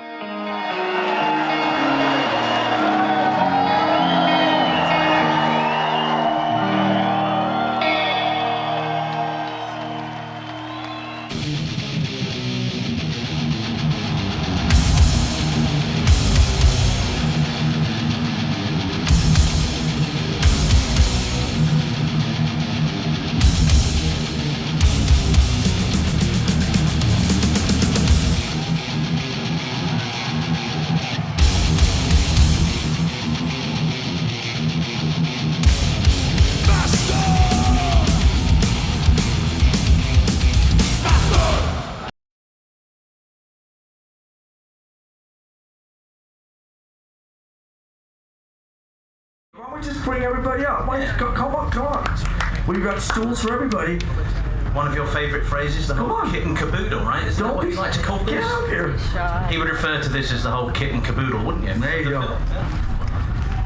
Well, it really started with, it started with you. Do you want to, what started? Oh, you're far too kind, thank you. Okay, so let's forward to past my part. It started with, okay, well, so I'll explain the IMAX thing. Not many people know this, but actually in the late 90s, Metallica was actually asked by IMAX whether we wanted to do an IMAX film. About 98 or 99. At that time, IMAX was kind of showing specialty movies, like mountain climbing movies and scuba diving movies and, volcanic eruption movies and all that kind of stuff. And they wanted to do a Metallica movie.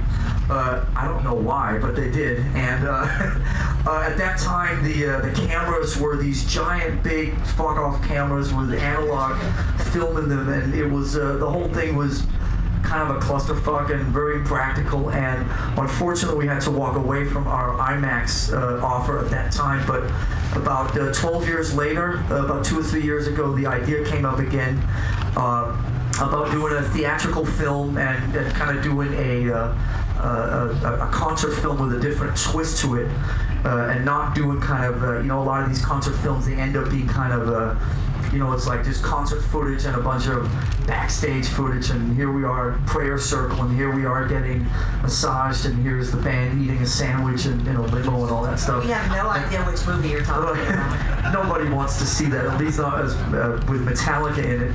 So we kind of had this idea that we wanted to do a narrative with a story and have actors and storyline and all this type of stuff set against a movie, set against the background of a concert, and we went in search of trying to find a producer, and the phone rang and Charlotte answered it, and now you're sitting here 2 years later. It's amazing. No, it's amazing. I got a call from Cliff Bernstein, our manager. Actually, their manager. Yeah, Cliff said, hey, you want to make a movie with the band Metallica? And I don't know if said yes. It's kind of obvious that I kind of didn't start out as a Metallica fan, but I've been making IMAX movies and whatever. I called my husband.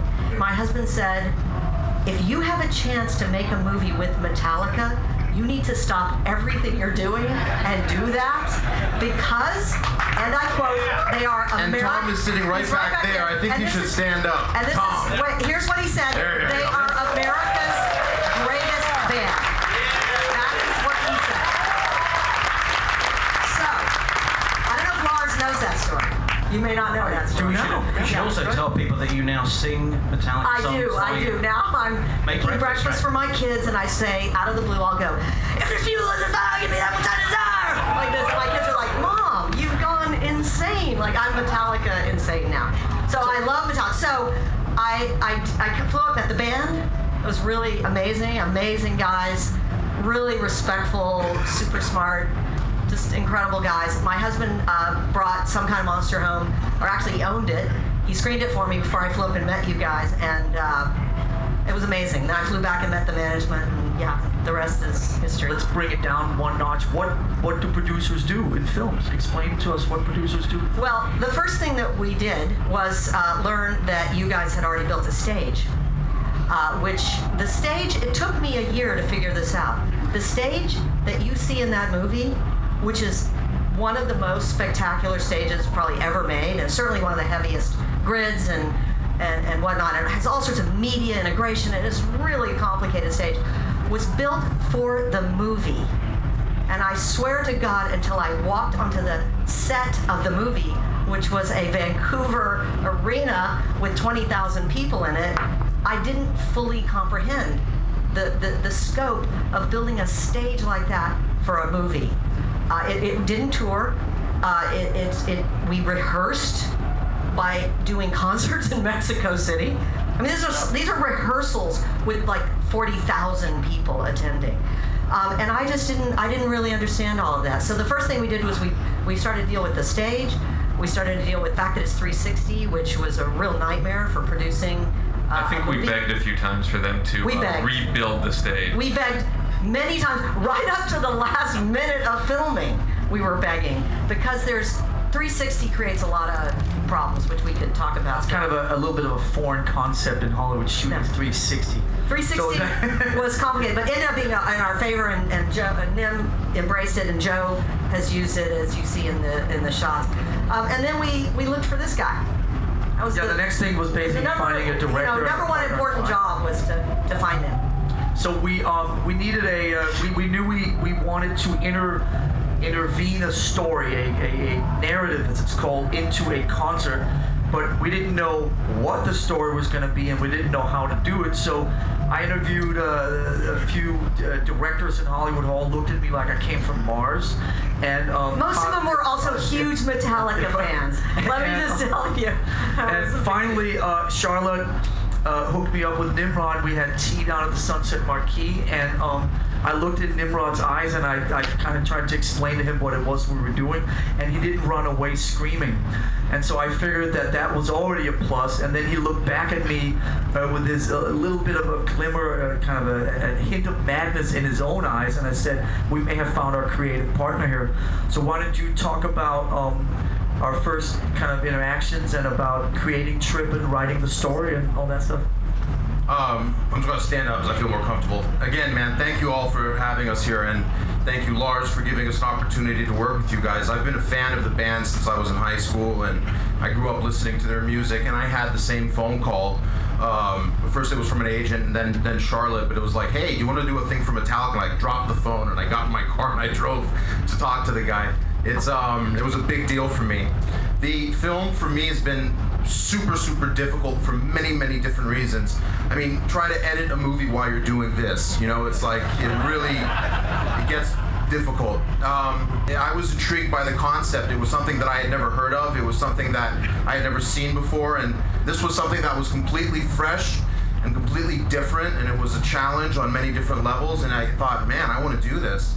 So I was tasked by Charlotte and the band to go away and come up with an idea. And it was kind of a three-step process, and then the last bit is the most interesting. The first was there was a book that I really loved reading, and it was a book called The Alchemist, and it's about a kid's journey.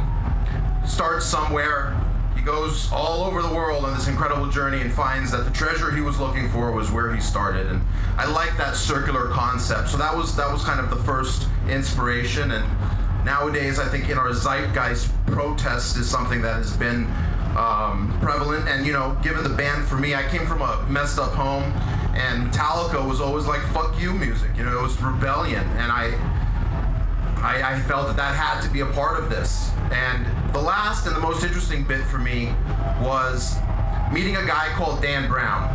Dan Brown works for the band. He's the production manager. He puts all the staging together and makes sure all the gear gets put in trucks and plans. He's a pretty tough dude, right? And I'm talking to him and I'm seeing in his eyes this passion that he has not only for, the music, but the band. The crew that works for the band loves these guys. And seeing how dedicated they were and seeing how they would bend over backwards to make it happen for the band, that was like the last piece of the puzzle for me where it all clicked and I realized, and I think this became our story as well. We were willing to die for this movie to make it happen. Usually when you're dealing with suits and when I'm making a film, I'm usually under the thing where I gotta make it best as I can do, and I can only judge that by the people that surround me. But the suits, the powers that be, I don't give a shit about them. And in this case, the people that were funding the movie were people that I had looked up to and who I had immense respect for. So it was an extra added bit of pressure where I was like, shit, I can't fuck this up. So that was how it all came together. That was the story. I pitched the idea to the band, and one of the greatest things as an artist that you can have is the support of artists, and being artists themselves, they gave me a lot of love and a lot of faith, and the movie, by the way, given that they did act the way they did, I just put all I had into it, and I think you guys are gonna, and I don't pump my own shit, but you guys are gonna love this. I know it. It's a badass movie, and there's nothing else like it. So that's how it came to be. Yeah.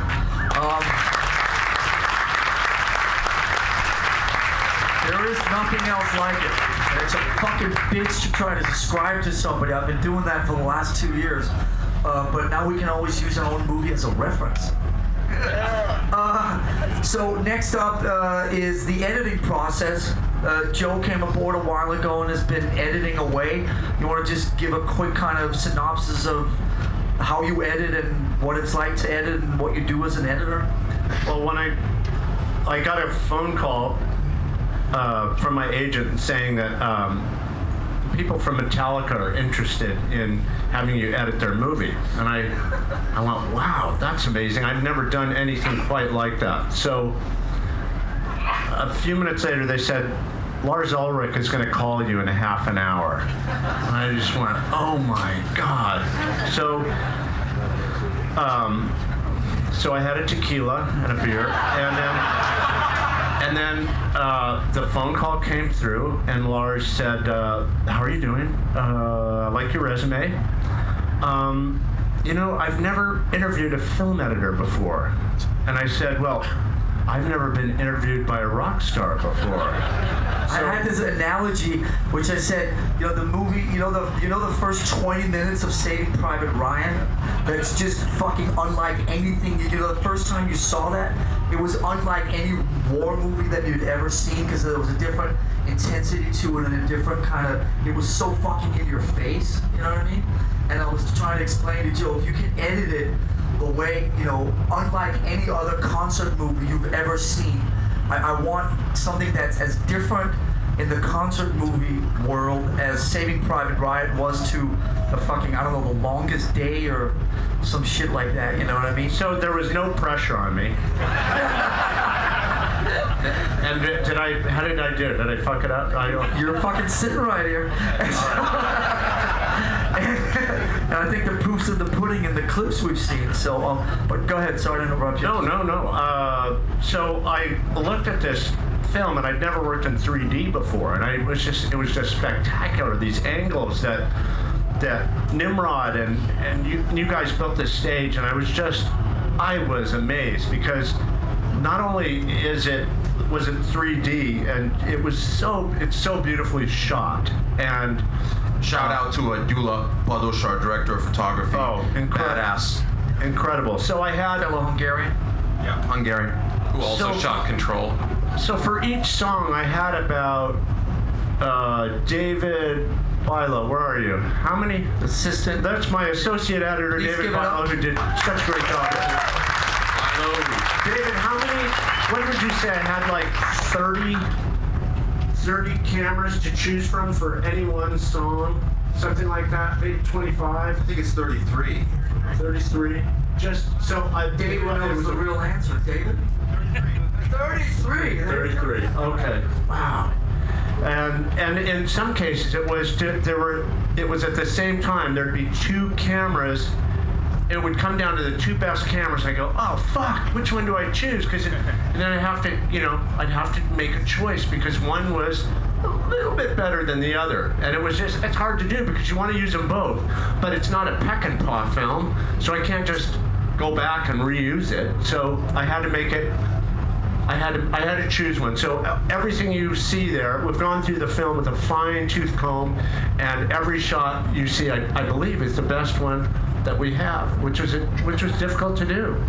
So what it is a concert and the interweaving of Dane DeHaan and on his very horrible journey to do an errand, and it was a balance between doing the music and showing the best point of each song, and then thinking, well, when do I cut away to the story, because I don't want to undercut the music or to have not have the best part of the music on. So that was really a fun way to weave it in and out. And we also must give props to Dane, our main actor, who basically, I think we can say this without giving any spoiler alerts here, but Dane acts in the whole movie without any dialogue.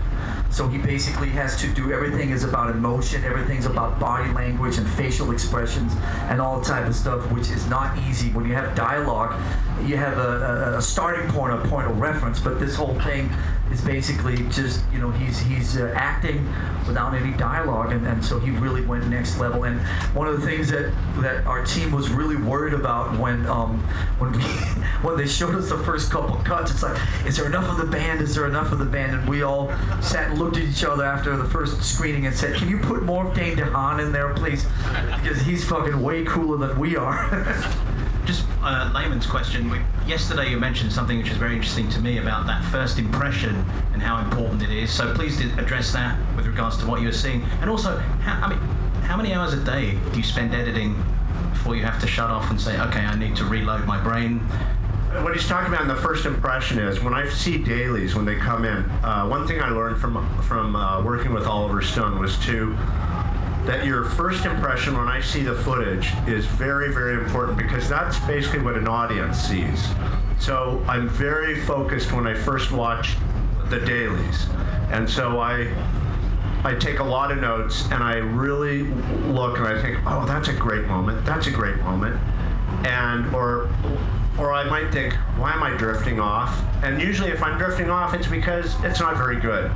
So what I do is I make notes of all the points where I go, wow, that's great. I believe that line. I believe that moment. And I make notes on those. And then basically what editing is doing is connecting those believable moments together in such a way that everything you have the best acting and the best moments and the best performance, and it's the same with the music too. It's just to see the moments of the dynamic of the musicians on stage and the way the camera moves. So I try and keep all that in mind when I'm doing it. It's really like a dance or something, or like maybe, I don't know. I'm not a cook. Or like music. Or like music. It's very much a musical thing, which I always think about. Maybe I'm hitting it over the head, but I feel like I'm playing some kind of strange visual instrument. And so, what was the question? I think we got there. Yeah, I think we did. Thank you. Yeah. And then you guys showed up came into our picture, into our lives about 3-4 months ago. And you guys obviously, get the movies into theaters and distribute and market and do all that type of stuff. Just tell our friends a little bit about just exactly what that is. Well, what we do is really create all the materials, like you saw the teaser, and then we'll have a full trailer later, the posters and the design of all the publicity campaign. But also we sell it to the theater, so it's our job to go out and get it booked and make the deals and really make sure that the film gets out. So we're trying to look at the vision that these guys created and execute it and get it to you, and do it in a way that we respect what they've done and try and be very truthful and creative in how we present it. So Jeannie and I first saw, I think, like 20 minutes, the first 20 minutes, and just blew us away because I think everybody wants something. You want something unique and different. As difficult as Lars saying, it's hard to explain what this movie is, but at the same time, everybody that's, you've seen one movie after the other is kind of the same. Something new is really, I think, what everybody's looking for. So it's our job to sort of let people know what these guys have done, and also try to work with them and really make sure their vision gets out. And then you guys also basically sell it to the theaters. We're selling, and of course, we also collect the money, which is critical. They're the pimps, I get a lot of questions of the film business. Yeah. I get a lot of questions from Lars and Q Prime and the management about, now when does the money come back? So I've never said that once. Come on. Never. Oh, that was Cliff. Okay, that's Cliff. Adam, why don't you just explain, just as a producer, like you describe like what you do on a daily basis. I mean, I know what you do, but to our friends here. I think I described myself early on as like a utility infielder. I'll take care of a little bit of everything to get us from. It's a lot about scheduling. It's a lot about practical stuff. It's a lot about telling you no to stuff. Yeah. And not an easy job. No, not fun to say no to Lars. And that's why we're here. I'm gonna keep you up on stage till you say yes to the last thing I know. But it's a lot of work with the visual effects, which you're gonna see are pretty heavy in this movie. Starting with Dan Brown early on, talking about the concert, and working with Nimród on the script to help make sure that every piece of his vision is on screen. And about a lot also the practical stuff about just, I mean, a lot of, scheduling. There's all these, like Metallica is not very good with deadlines. And there's a lot of people to schedule.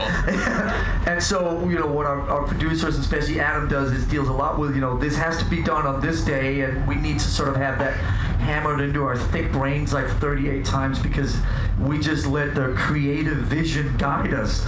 And we always hide behind the veil of, well, the creative vision tells us this. If it's any comfort, Lars, just walking in here, he was talking to me about schedule.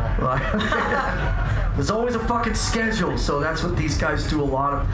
Why don't we literally just open it up to everybody out there? Questions? And why don't you guys... Questions? I mean, I don't know what else we can add. You've met everybody. You know what everybody does. I've heard myself talk way too much this weekend already. Yeah. And why don't we just open it up to you guys and you guys can start doing your Q&A for everybody up there. You want to start over here? My question would be for Charlotte. I haven't listened to everything. Like when I associate an IMAX film with something, I know the ones that I've seen, I think I started off with the first one I saw was The Shuttle. And then, I don't know if you were involved with David Brashears when you did the Everest one or not, but now that you've done one with Metallica, obviously, do you look back on that now that you did do something game-changing, even though IMAX was game-changing?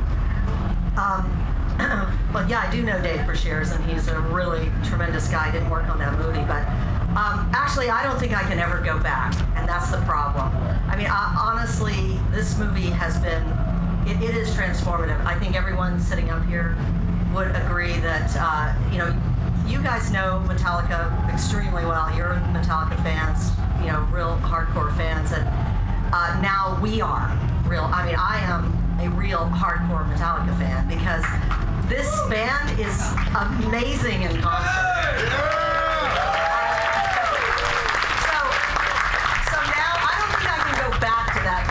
I mean, the IMAX thing, as Lars pointed out earlier, it's really a challenge technically to make an IMAX 3D movie. The cameras are huge. They weigh like about as much as a refrigerator. You can't shoot with them easily. They use film. It's a crazy concept, but they do. And having made 7 of those movies is pretty challenging. This movie was more challenging. I was gonna say equally, but no. Actually, this movie was extremely challenging, creatively and technically. So, personally, I think the reason that IMAX, and I hope the reason that IMAX embraced this movie, which is a pretty extreme movie for the IMAX format, is because it really does something different, and IMAX is and fresh, and IMAX wants to be known always as that. So I feel really proud to be associated with this movie. Great question. Who's next? You're next. I'm really curious as to how much the actual set list and the music plays a part in telling the story. Did you guys talk about what you were gonna play and how? That's a great question. Yeah, we basically played, and obviously it's no secret. I mean, we did 2 shows in Edmonton, 4 shows in Vancouver. It's the only time in the last 10 years we played the same set list because, as you know, we like to change the set list up all the time. But it pained me to do the same set list over the course of 10 days. But my disclaimer is it was for the movie. So we sort of went out and played the songs, and this is all because the creative juices kind of call for that. Please pick it up. They put a lot of forethought into their set list, and we were very conscious to be respectful of that and stay true to that. That said, the band would always say whatever's best for the movie, and there were certain songs at certain points in the narrative that worked better than others. So though we did stay faithful to their set list, there are some manipulations and some changes, but for the most part, it was what the band did. It's really important that you understand that when you see, and we don't mean to mention names, but when you see other sort of concert movies, and we all know what they are, and I love every one of them, and I mean that, but what we really wanted to do was first and foremost a film. So this is not about, we're on tour, this existing stage, and here we are on tour, and bring 12 camera guys out and film an existing tour, and let's make a tour movie. This was kind of the opposite. We created the stage just for the film. We put the set list together just for the film. Imagine the problem of going, oh, do we use Justice or Battery? It was like, it's like good problems to have, you know what I mean? But it was always about what was best for the film. You? Two questions. First, I know that you are the guys that sell the movie, that put it in theaters and all that. So it's gonna be in Mexico, and the difficulties if you take it to Mexico City, well, to all Mexico and Mexico City, because I know that the Led Zeppelin Celebration movie was just for one day, like in 2 theaters. So we want to know if you are taking it to Mexico.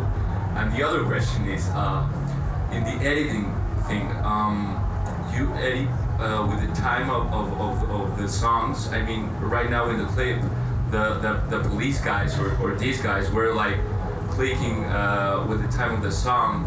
So that was I think a little bit trouble or It was. Yeah, it was challenging. It wasn't shot to be with that, but it actually worked out the way they were hitting those shields with that song. And yeah, I had to do a little editing in order to keep it in time. And as far as Mexico, no, it'll have a big release. We at this year at Cannes Film Festival in Cannes, which is a big market, exclusive media was selling the film, so they go out. And we do it in the North America, but exclusive went out, and they're working on deals everywhere. But one of the things we wanted to, whoever bought it has to put out, a big theatrical release. So I don't know the company, but it is going to come out in Mexico and really all of Latin America in a big way. I paid a lot of attention to the eyes of the rioters and the police, and they are all showing that thing and rage, fear, and all that. It all started with human emotion, and that was seeing Dan Brown and the guys that work for the band and the love that they have for them. So that was always part of it. But Dane, like Lars had said, he runs the whole gamut of emotions in this film, from the oh shit, I'm working for Metallica and the joy of that, all the way to the struggles that he goes through. And I think that as filmmakers, that's what we do. We deal with emotion, and that's the thing that, whether we scare you or make you laugh or make you fall in love with someone, that's when we're doing our job well. And we were surrounded with great crew, and we had Dane DeHaan, who's hands down, and I'm not hyping the dude. I've worked with a lot of actors. I've worked with Oscar-winning actors. This kid is he's badass on every level, and he's just a great guy in general. So it's always about emotion, and hopefully, that comes through, and I'm happy you saw that. And I also think not having dialogue really amplifies the human emotion of the journey that Dane goes through. Joe, when Lars finally said, "You've got the job," he said, I want you to do something. I want you to look at Martin Scorsese's movie, The Last Waltz, which is it's a music movie. It's a documentary about the band, Robbie Robertson's band, done by Martin Scorsese. And he said, I would like you to watch it because it's a very cinematic, and I want our movie to have this kind of feel. So I watched it, and what I was amazed by in that is that the shots just held on people, and you'd see them, and you'd see their eyes, and and they would talk to one another while they were playing. I'd go, what are they saying? It's so interesting. And so that was my starting point. I watched that and went, okay, that's how I'm going to approach this. Now, of course, over time, we felt, well, that's nice, but you can't sustain a whole movie on these long shots. Although I tried to, certain songs still do have, if it's appropriate, but other ones we tightened. So, but that's all. Holding on shots is all about emotion and connecting eyes. Exactly. That's what I try to do as an editor. Is just because then you believe the person, you see into their soul. It's their eyes. It seems like go back to Oliver Stone, you work with Oliver Stone, Visceral, and you connected with his viscerality, and you seem to tie him very well to getting that visceral sensibility, right? Do you think you were already well trained to take on the extra angst and ugliness from the scenes and put them together because of the work with Stone? There was such a wealth of material to, thank you, Nimrod, to choose from. So it's just which one do I choose? It was wonderfully, just angry and bristling with tension. But if you guys get a chance to, The Last Waltz is, to me, sort of the definitive, even though we don't use the word much around here, but concert movie, and MTV has been a huge part of my life, and it's been a huge part of a degree of Metallica's success up through the 90s, so we don't want to say anything bad about MTV, but what happened with MTV was that this whole kind of thing about these really, really quick edits was kind of introduced, and all this kind of just boom, boom, boom, rapid fire editing all the time, and it became kind of the antithesis to the stuff that we're talking about, and all of a sudden, whenever you saw live music, it was always about this fucking quick editing, and if you see some of these movies, late 60s, early 70s, The Last Waltz, even if you see the Woodstock film, I don't know if anybody's seen that, the first Woodstock film, or even the first film that was made about Jimi Hendrix, it came out in 72 maybe. It's a different thing, there's different pacing and a different connection to the eyes and to the emotions and stuff like you guys are talking about, and that's kind of what we're trying to bring back here. The hardest thing about that style of editing, which we talked with Joe about yesterday, is that when you've got a movie that's 90 or 100 minutes long, you can't necessarily have the same energy through the whole movie, because what works in minute 5 of a movie may not work in minute 75 of the movie, because literally sitting and being bombarded by that shit for a long time, it sort of fatigues you. So you've got to kind of pay attention to that. And that was something we sort of discovered fairly late in the editing process, that sort of by the time we got to minute 75, we would maybe have to put a different energy into the editing that we did that up at the top. I think what's so good about this film is you get that room to breathe, but you're never let go. You're never allowed to relax. You can breathe, but you never relax. It doesn't allow you that. But it does allow you time to breathe. Who's next? Right here. How long did it take you to actually write the story? And especially since obviously the main character doesn't have any script and it's all just action, how do you write a movie that's all action based, and how do you know, is there a time limit? Obviously the movie has to be approximately 2 hours, so do you just write what's going to happen, the sequence? Yeah, unlike most Hollywood films where they have a release date before they have a script,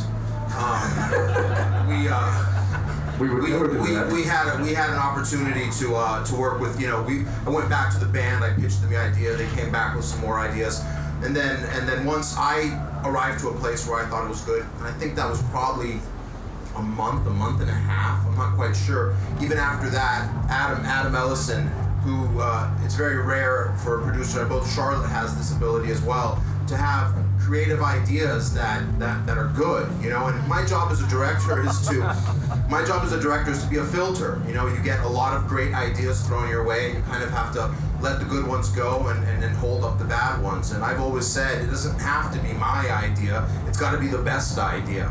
And so to answer your question, I took about a month and a half, and then Charlotte and Adam helped me quite a bit for, I think, like another 2 or 3 weeks, maybe even a month. And it is a challenge to write a script where it's really easy when you can just cut to a character going, oh, I'm really having a hard time right now, but when you have to actually show him having a hard time, it's a different approach. So to answer your question, about 2 months. Great point. That's a great point. I've got 2 quick questions. Please. The first is, how long was this idea in the works for this concert film? It's not pure concert, and it's not like The Wall where it's 100% cinematic film. It's interwoven. How long was that?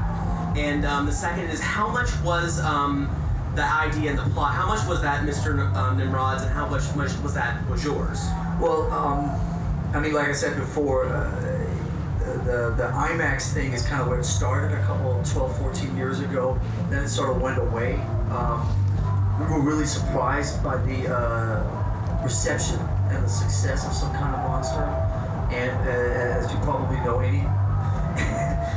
anytime we get the chance to do anything other than make a record, we jump at it. I'm kidding, people. For effect, slightly. Making a movie is just, it's really fun. I mean, it's a different way of, sort of doing a Metallica thing, and anytime that we can challenge ourselves and kind of end up in a place where we're kind of treading new ground, and when we're a little bit out of our element, that's kind of what keeps Metallica alive. So the idea's been kind of kicking around for quite some time. As we started honing in on this a couple years ago, it just became like, how do we make a film that's different than all the other concert films? And when I met Nimród, and then I kind of knew, it's like, now we have our partner in crime.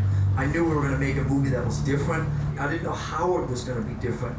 And we turned it over to Nimród, and he came back a couple of months later, like he said, and he brought Trip to us, and he brought the script, and basically Trip and the script was Nimrod's invention. And if I could just say one rule, the writing process, though, you get the screenplay done, but they say you rewrite it when you shoot it, and then you rewrite it when you're editing it, and that's truly the case. And I'm going to be getting a lot of love in the near future because of this movie. But Clint Eastwood said something really great once, and that is that if a film sucks, it's one person's fault, and that's the director's. If the film is great, you can thank every single member of this crew. And I've been surrounded by some serious talent. I mean, Charlotte and Joe and Adam, and then being a fan of all the films that Bernie's have released, and my director of photography, Yula, and there's just a lot of super talented people working on this project. So, sorry, just wanted to throw that. Please. Anybody else? You right here. So my question is, you keep talking about how this is not supposed to be like a concert movie. How are you going to market it to the rest of the viewers who are not familiar with Metallica? I'm going to turn that over to Bob and Jeannie. Well, look, I think we have a lot of jobs. So one of them is to make sure that for the people that do, for you guys, the fans, that we present the film in a way that it's going to, that it's really in a way for you. And beyond that, I think it's the cinematic quality, just the huge event nature. Even if you don't really know Metallica, I think if you see the teaser and go, it's a lot about, and we said earlier, you see that and you go, what the fuck? What is that? But that's fine, because they want to know more. And I think having, as Lars had talked about, right, having Dane and Nim and really the cast, it's not going to be a straight ahead, quote, concert film, or even a Hollywood narrative. It's something completely different. And I do think even outside of the fans that people want a movie that's very, very different. That's what's been working. And I think the films that we've worked on have never been obvious or easy or easily explainable. And I think at the same time they've worked. And something different is what people want. They don't want the same thing over and over.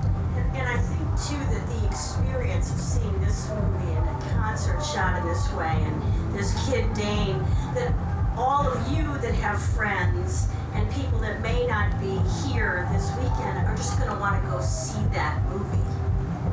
And so we're really balancing the narrative, the concert, focusing on the fan base, but also really focusing on how in the whole general marketplace, in which there are many Metallica fans, there are also many people who just really love something different. So all the materials are going to focus on that. I hope we make some new fans. I mean, I think that, as you can see from the clip, the excitement of the performances, I mean, it's unbelievable.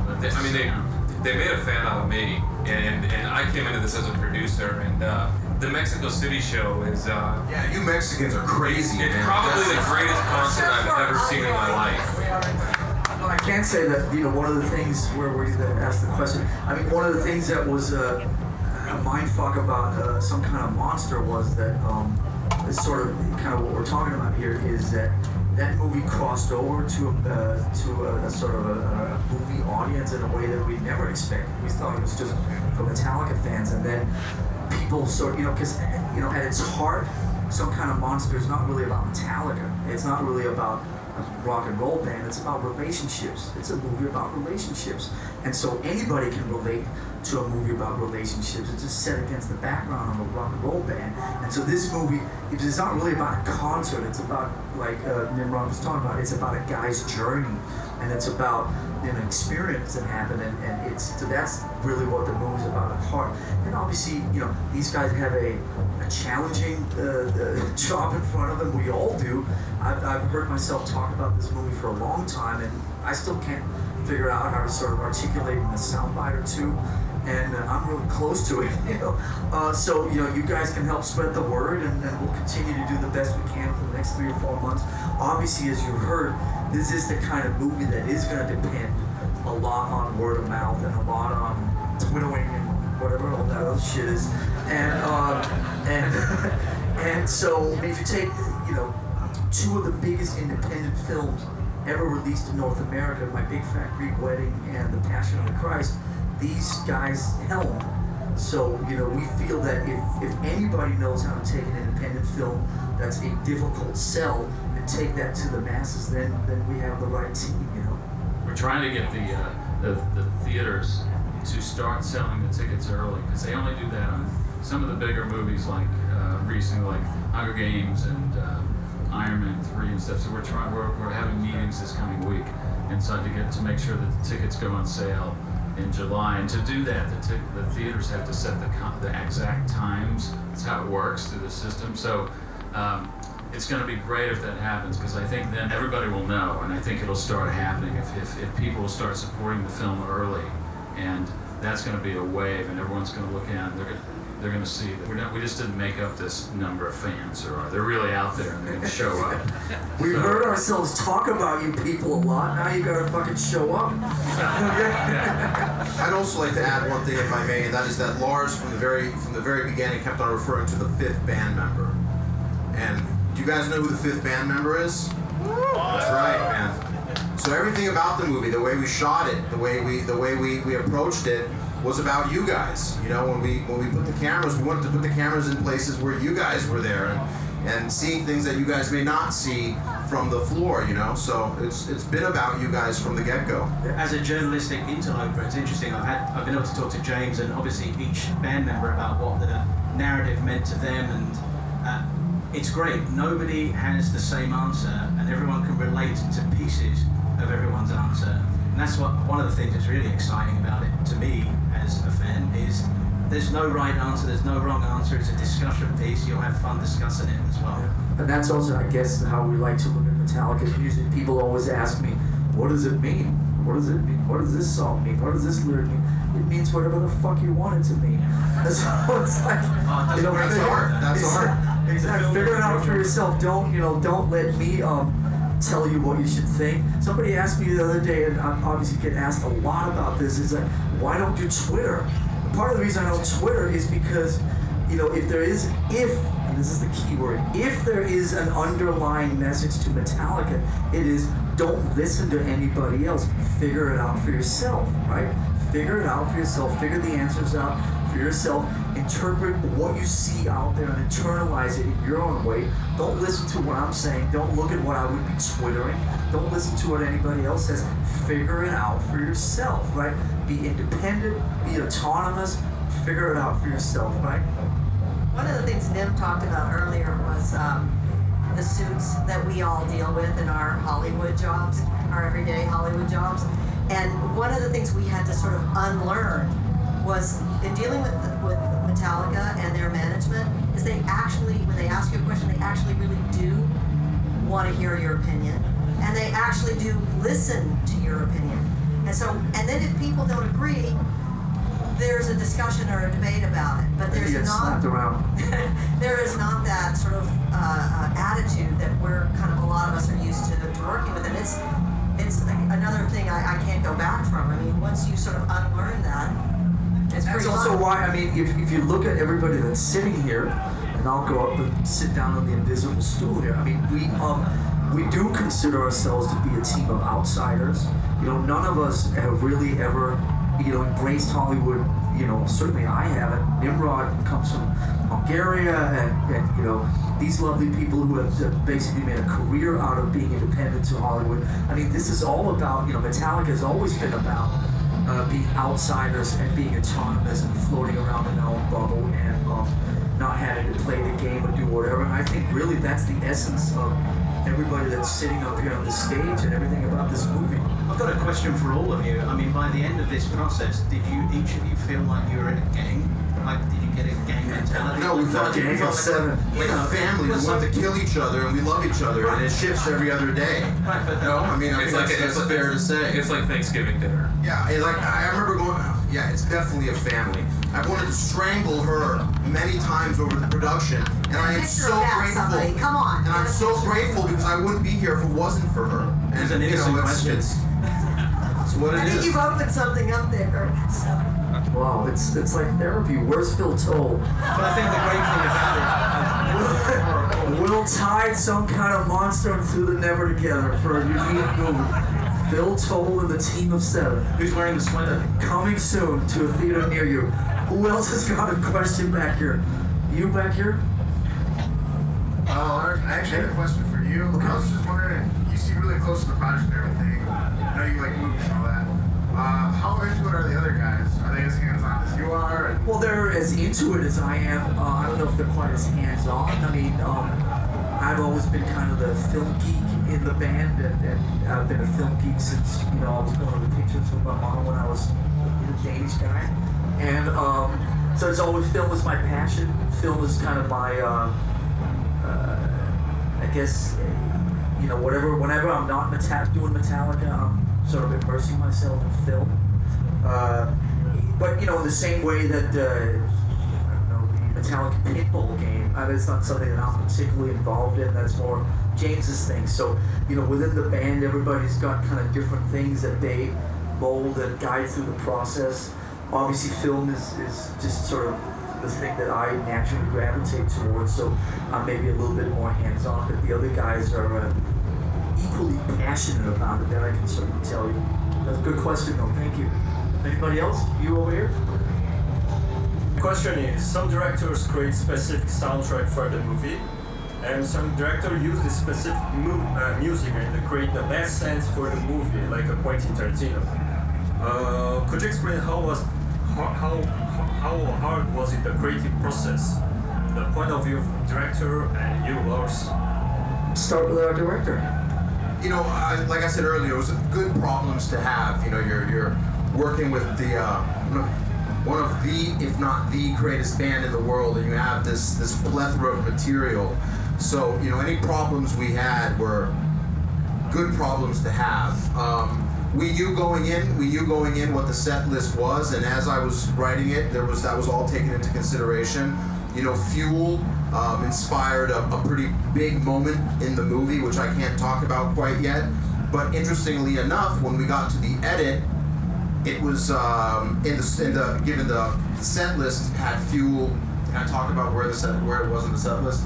Given Fuel was earlier in the set list, and the sequence arrived later in the film. So even though Fuel had inspired something, I think ultimately it was Battery or maybe Puppets that it went under. So it was a very back and forth process, and like anything that's art, you know, it's a few steps and you get there. Yeah, great. I got a small thing I got to deal with over on the main stage in about an hour and 45 minutes. I hope you'll join me. So I gotta hang on.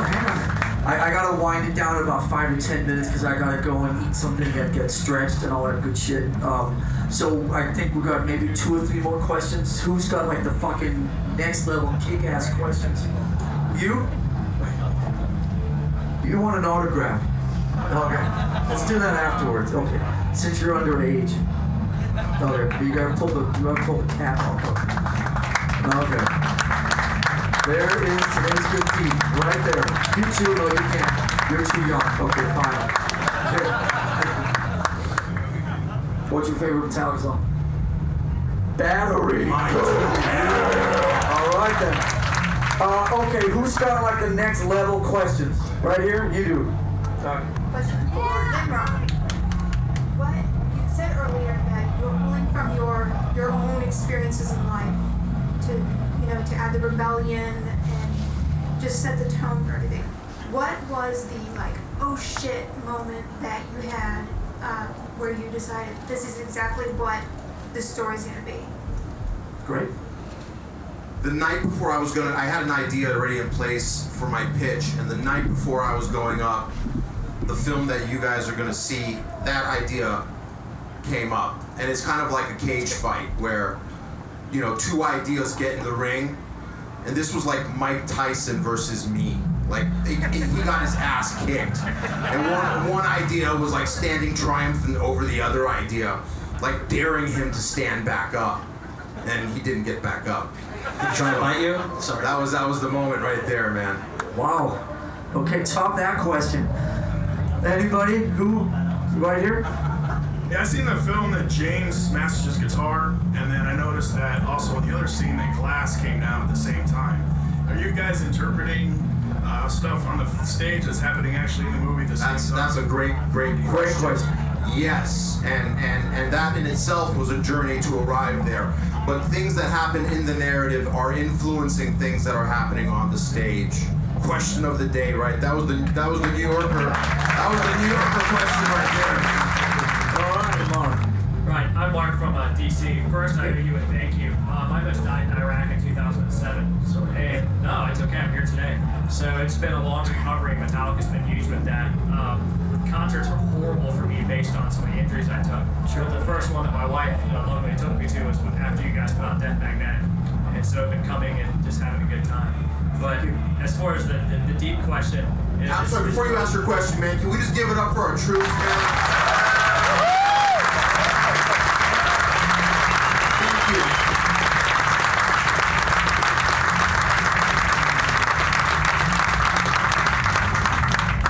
Thank you, I appreciate it. But how hard was it for you to get past the starstruck aspect of every time that Lars would come in and you'd have an idea and they'd either get thrown on or loved it and enjoyed, that you'd say, wow, I just had the drummer from Metallica tell me this sucked. No, watch this. I'm a good actor. I'm a real good actor. I'm a better actor than Dane DeHaan. Because what ends up happening in these situations, I gotta go in like it doesn't faze me. So I'm sitting there and James Hetfield is sitting on one side and Lars Ulrich is sitting on the other, and I'm like playing it cool. And I go, yeah, so this is the idea, this is what we're gonna do. I was thinking and then they're like, oh, okay, all right. I go, can I get a moment? I just gotta use the restroom real quick, you know? And I step over to the restroom and I throw up. I can tell you exactly what their bathroom looks like, man. I could actually tell you like what the inside of the toilet looks like. And then I step back out, I'm like, yeah, so like I was saying. Okay, I don't think that there's a better way to end this whole weekend than on that magical quote right there, the inside of the Metallica bathroom at HQ. So, listen, I want to thank Adam and Jeannie and Bob and Joe and Charlotte and Nim. I think we should also all thank Mr. Marzo.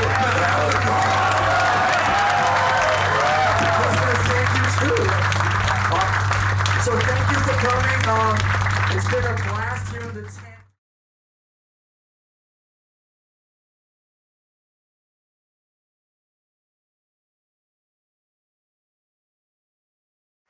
Ladies and gentlemen, it's my pleasure to welcome back all of our great friends who are involved in the film, Nimród, Dane, and the members of Metallica, James, Lars, Kirk, and Robert. Metallica.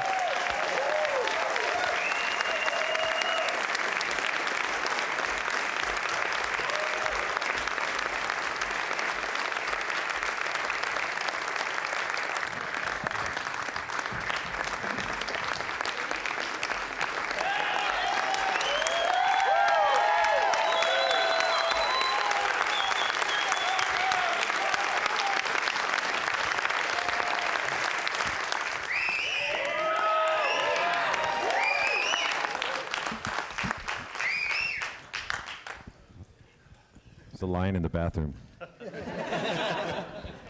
What kind of line? Well, you guys have been on a wild ride there.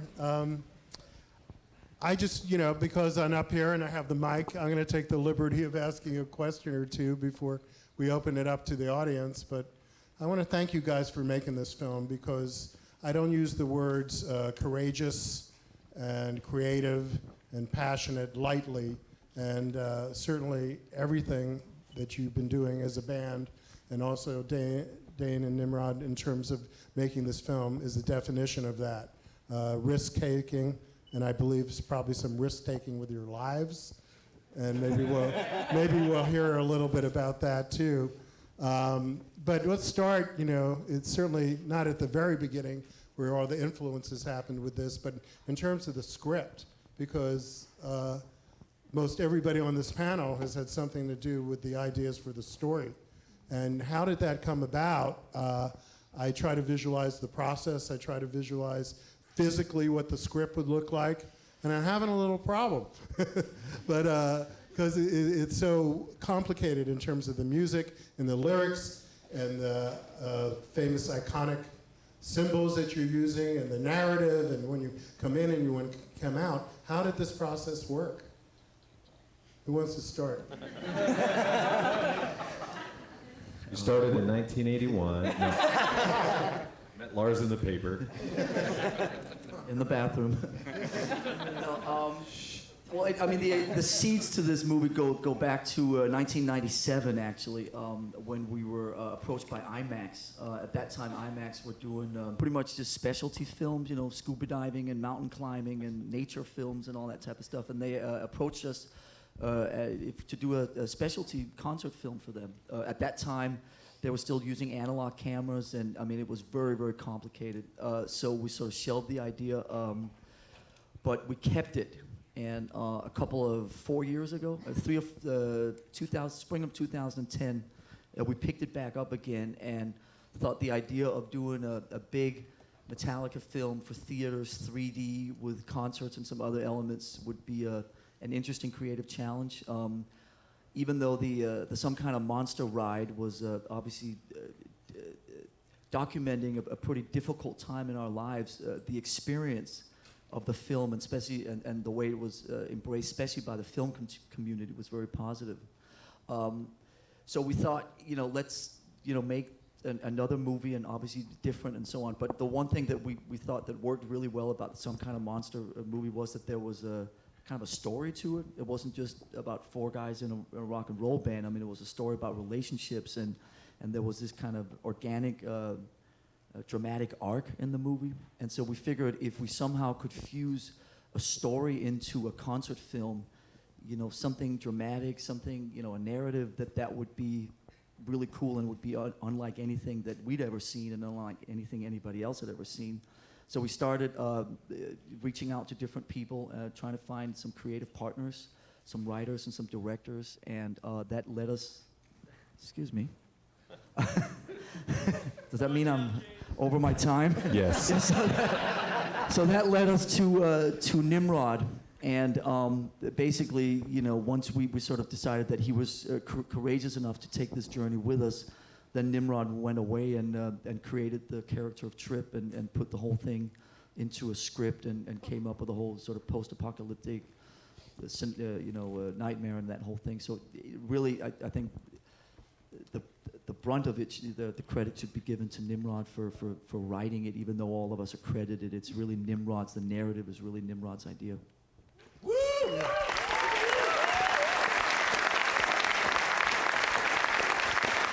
Nimród, do you want to say a little bit about that experience of writing it and, you know, the inspiration that Metallica had on you to carry this through?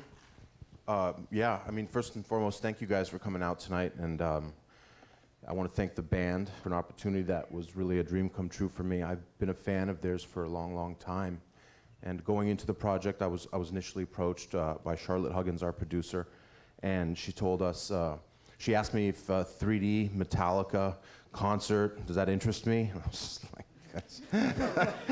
So I was fortunate enough to meet with, I think I met with Lars first, and he explained to me the concept that they had wanted to do.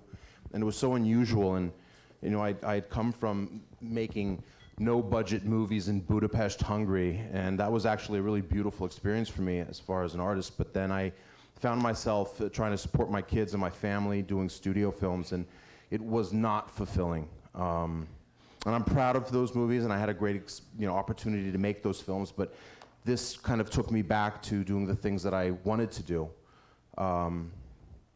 The idea was so far out, so weird. I thought, man, we got to try. And unfortunately, the guys in the band felt that they gave me the chance. And I want you all to know that for me, like, the first and the most important thing was I wanted them to be proud, and I wanted them to be happy with what we had. And secondly, I wanted the fans, man. I wanted the fans to be really proud of this film. So they challenged me with this idea to come up with this concept as far as a story goes. And I went away, and I had met with them over a course of a few months, and we kept on going back and forth. And protest Metallica has always been for me, especially in my life at that point. I was going through a lot of difficult stuff when I found them, and they've always represented, excuse me if there's any young guys in the audience or young gals, but they've always represented fuck you music. And I thought that protest naturally kind of made its way into the storyline initially, and the most important part was the character of Trip. And I had met with a gentleman that works for the band, and he's worked with them for quite a while. His name is Dan DeHaan. And there's a few other people that I had met that were part of the crew. Vicky Strait's here as well, I believe, and Bree. Yeah. And what was really refreshing to me was seeing there's a band that goes out and gives it their all every night. And you guys feel it, you see it, but behind them there's also a crew of people that work just as hard to make it happen. And those people had such a love and a loyalty for that band, man. It was truly inspiring to see in this egocentric day and age to have someone really just to work for something bigger, work for something that inspired them. And Trip was born. That character just was born that moment. And then as the film progressed, I was lucky enough to work with the guy that's sitting right next to me. This is one of the most phenomenal talents I've worked with, but he's also just a super nice dude. So let's give it up for Dane as well, guys.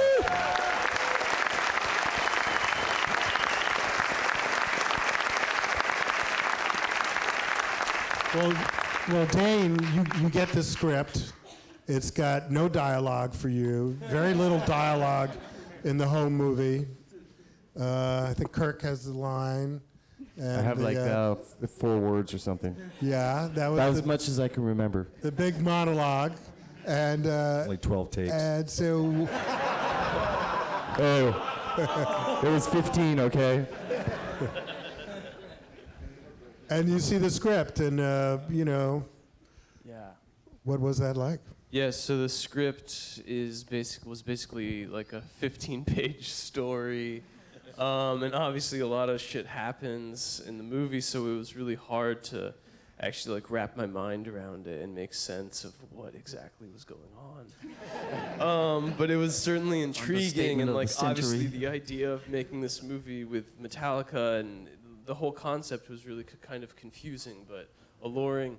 And then I met with Nimród, and he kind of, you know, put it all into context and told me what it meant to him. And, you know, it was really seeing the passion that he had for the project and the fact that even though he wrote this fucking crazy story, it had a really true meaning to him, and he made it very clear to me. And then, you know, so that was pretty much it. But like on paper, the script was, you know, it was a mess. It was crazy. But what about, okay, when you introduce the band individually, you know, Kirk, you got blood coming out of your good. Not my own. What? Not my own. Right, and Lars, give him the Lars look, and James, and your hot rod, and Robert crouched down there, the whole. Theater's shaking. Now, did you guys have a say in that? What that was? Well, Nimród had a vision. Let's just say, at least with my scene, he said, "Yeah, I want you to like hold this guitar, and it's like bleeding. You're like trying to figure out why and how and what." And when we were shooting it, I was just concerned about just like getting blood on my boots. I didn't want to get blood on my boots. Nimród was all like, "Okay, Robert, I want you to crouch down. You're a Neanderthal now, okay? And embrace your primate instinct here. Okay, great take. How many takes did we do of that? I think like two. Like two, yeah. One comes natural to you, let me tell you. It's easy. I just was trying to figure out a way to get my car in the movie. That's all. That's all. Thank you, Nim. Thank you. I'm just thinking about all the deep intellectual conversations about film that have taken place on the stage over the years. Well, and how that just seems like a distant memory right now. Well, listen, I know this audience is going to have those deep intellectual conversations, getting deep into your subconscious. Before I open it up to the audience, just tell me a little bit about the spear of death. I want to, in terms of the Tesla coils and what that was, at least it was something I read about. And everybody's looking at me like, what in the fuck are you talking about? Well, you know, those the most dangerous stage on the planet. That thing? Yeah, exactly. Especially for the Tesla coils that come down during the lightning, when the electric chair comes down. There were clearly marked pieces of tape on the stage that had this weird doodle of like a skull and crossbones and a do not cross or else. The spear of death. Yeah, that was about it. Cross that, and yeah, you'll get electrocuted. 99-cent gaffer tape from the hardware store. That you couldn't read when the lights are off. Okay, we're going to open this up to the audience, and we have some questions over here. All right. First of all, yes! That was fucking awesome, dudes. Woo! That's rhetorical, right? It's rhetorical. You don't have to answer. Going on the theme of death, something that is referenced in your music, apocryphal, beautiful, dark, deep. How has that theme gotten more important and powerful in your lives as you've aged? And where does that come from when you were younger? And also, how does that tie into the director that you chose and his vision of death and afterlife, dying, whatever it may be? All right, who wants to tackle that one? Well, death is a part of living, so it's the ultimate in fear, I would say, and that's been written about forever, and it's been a theme in my life. You know, fear, questioning the unknown, things like that, and obviously the Trip character, when he shows up at work and has no idea what is going to happen to him that day. He thinks it's just another regular day in life, and stuff gets thrown at him. And that happens in life. Maybe not to that extreme. For some it does, maybe. But, you know, there's things, and it's all about how you respond to it instead of reacting. And I think one of the favorite scenes of mine in the movie is when, you know, Trip walks into this this conflict that's going on, and horrific things are happening, and the embodiment of hate, who's the writer, you know, with the sledgehammer, who's part, you know, of each side. He's created out of the conflict, and all this stuff is going on, and what he finally sees is him noosing somebody and pulling him up, and he finally realizes this is not okay. This is not right. So he stands up for humanity and throws the brick. And so that's one of the favorite parts for me. Where does darkness come from? It comes from the other side of me.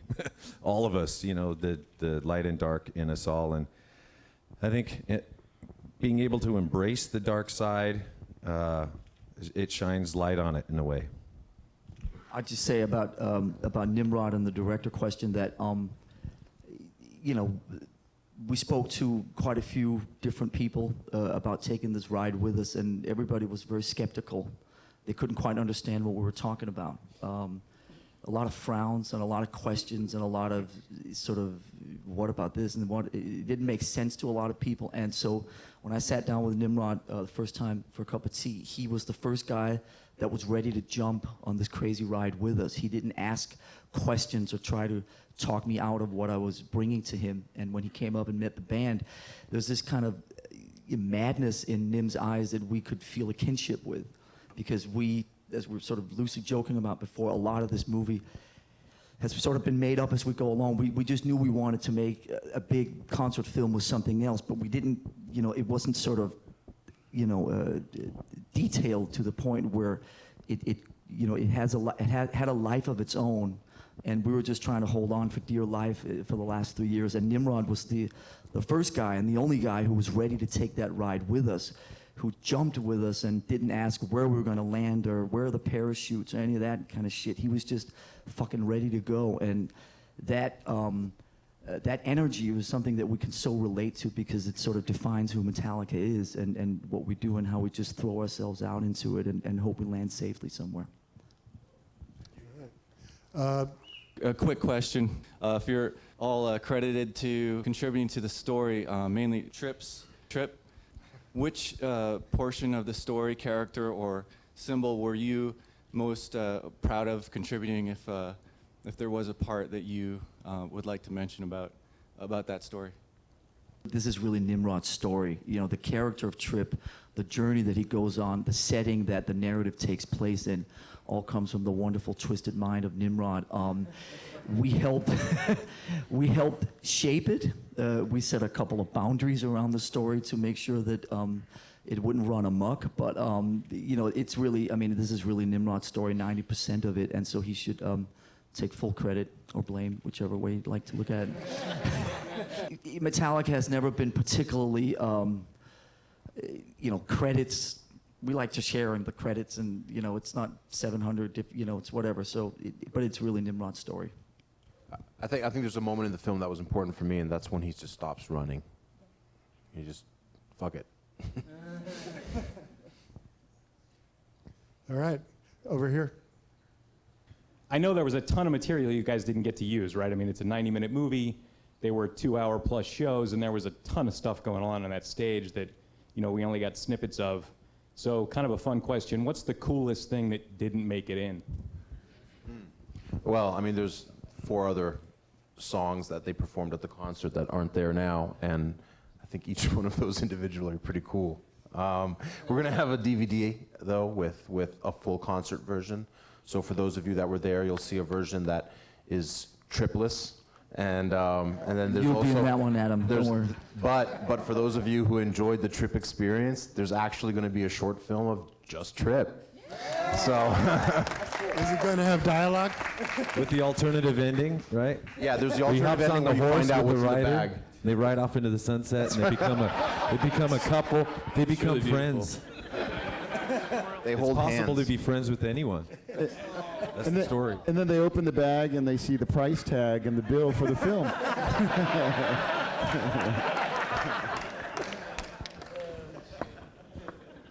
Hey guys, how you doing? I don't know that I really have a question, but just say congratulations. It's, I think it left us all kind of scratching our heads going, yeah, how does this, apply to me? And you individually. I think we see a little bit of all of you in there, and in Trip as well. And having been a fan for, 30 plus years, it's kind of cool to see this project all come together. So, Thanks salute. for sticking with us. So my question is about the ending. I'm talking about the song Orion. I think that was a beautiful way to end the movie, and have it in the ending credits was fantastic. I guess my question is, whose idea was that? And because personally, I think that was a great way to bring in Cliff. Just kind of like at the very end. Did you guys discuss that? Nimrod, was that your idea, or James? It was Mark Ryder's idea. Where are you, Mark? Mark, stand up or sit down wherever you are. From Q Prime. You know what? We got to really thank Q Prime for this. They were amazing, and it was quite the journey, and they really embraced it. And actually 4 years ago, they brought it back to our attention, and they made it a reality. And we really got to hand it to them. Are you in here, Mark? Yeah, where are you? Where? Mark Ryder, ladies and gentlemen. He's in the jail outfit, right by the there he is. There he is. Yeah, he kept coming back and kept coming. He did not let this thing die. He kept coming back with it, trying to make this thing work. Thank you, Mark. What I loved was that, after this stage was destroyed at the end, when you all came together, like just being there, with one another, like back in the garage, that was beautiful. It is about the music at the end of the day. Yeah, it is, yeah. Do we have a mic somewhere? There's two things going on in the movie, right? So there's the whole stage going on, the whole epic stage with the statue, with the coils, lightning. You got the crosses, and then you got his story. How hard was it to find the balance, between the two, so then you can keep the people entertained, instead of like having everyone just focus on his story and then totally forget about you guys, which probably will never happen. But yeah. It was, that was the biggest question, the whole creative journey was, will these two different worlds actually mesh and blend together?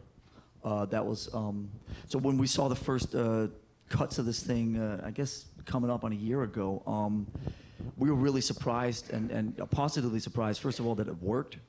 Second of all, how awesome the world, the narrative world was, and how magnetic Trip was as a character, and how just beyond Dane portrayed him. So all the first kind of reports back from the band was more Trip, more narrative, more character, less of the band, and we just kind of kept pushing Nimród and his editors to try to just put more and more of that in there, because we thought it was so interesting and offered such a great counterbalance to what we were doing up there.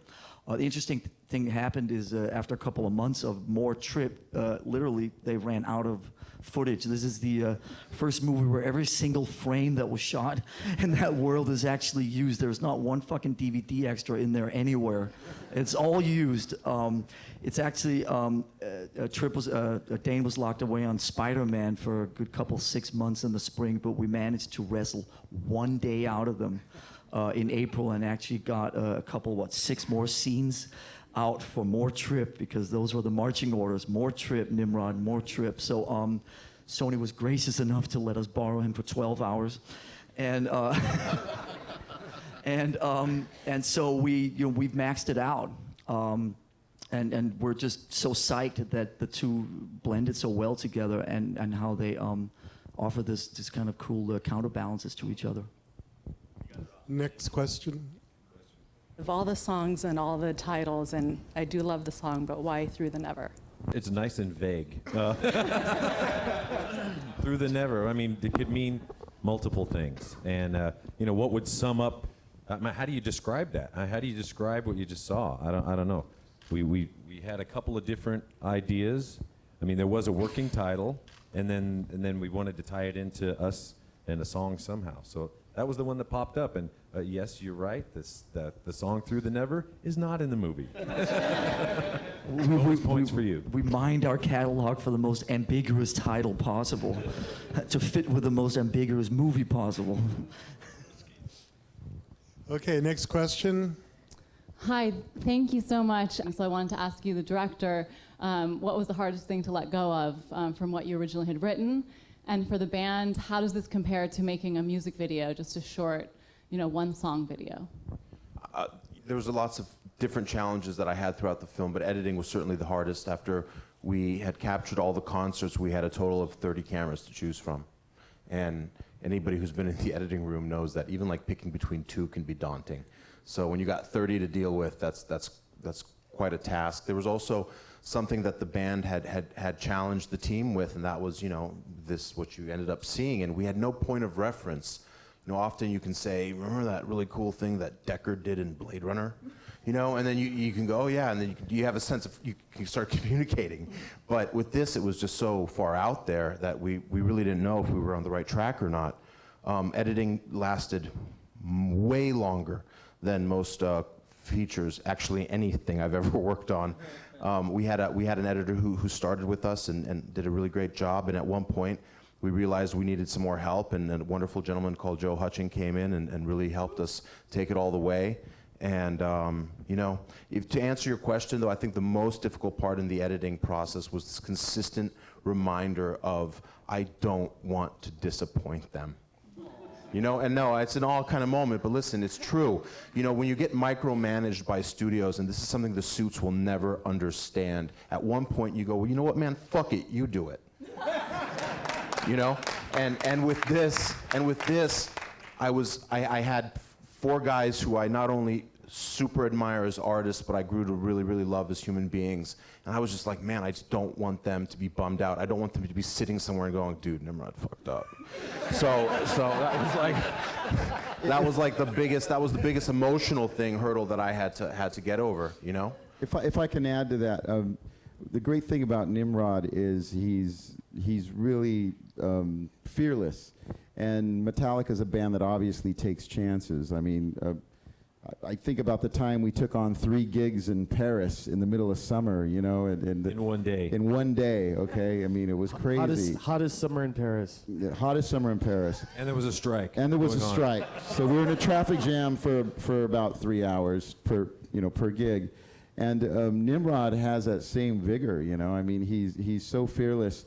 And when he came in to meet with us, the spirit was so strong. I mean, he won us over with his heart and his soul and his passion.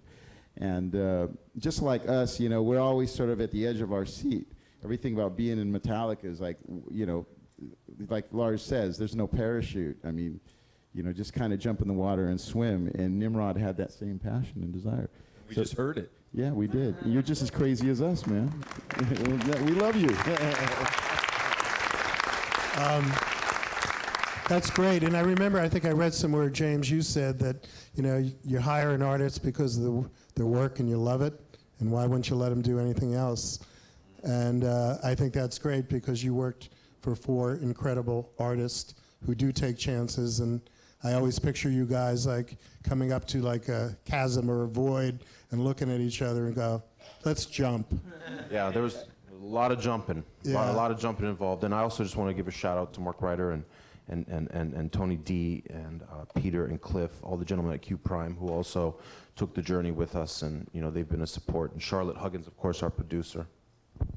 And also thank, obviously, Bob and Jeannie from Picture House. Picture House. And the film is opening in IMAX on the 27th, is it?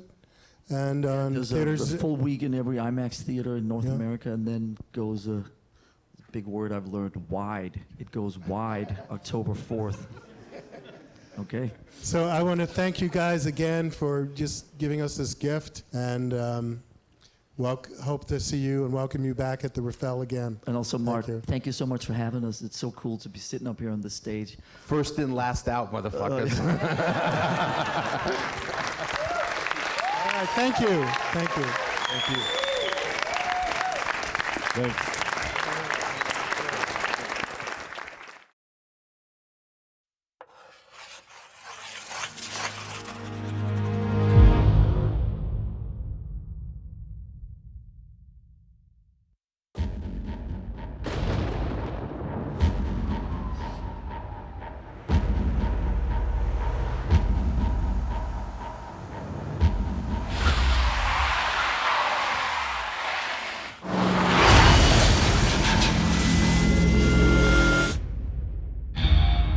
They are veterans and really great ears. They know what they want, and they're very specific about it.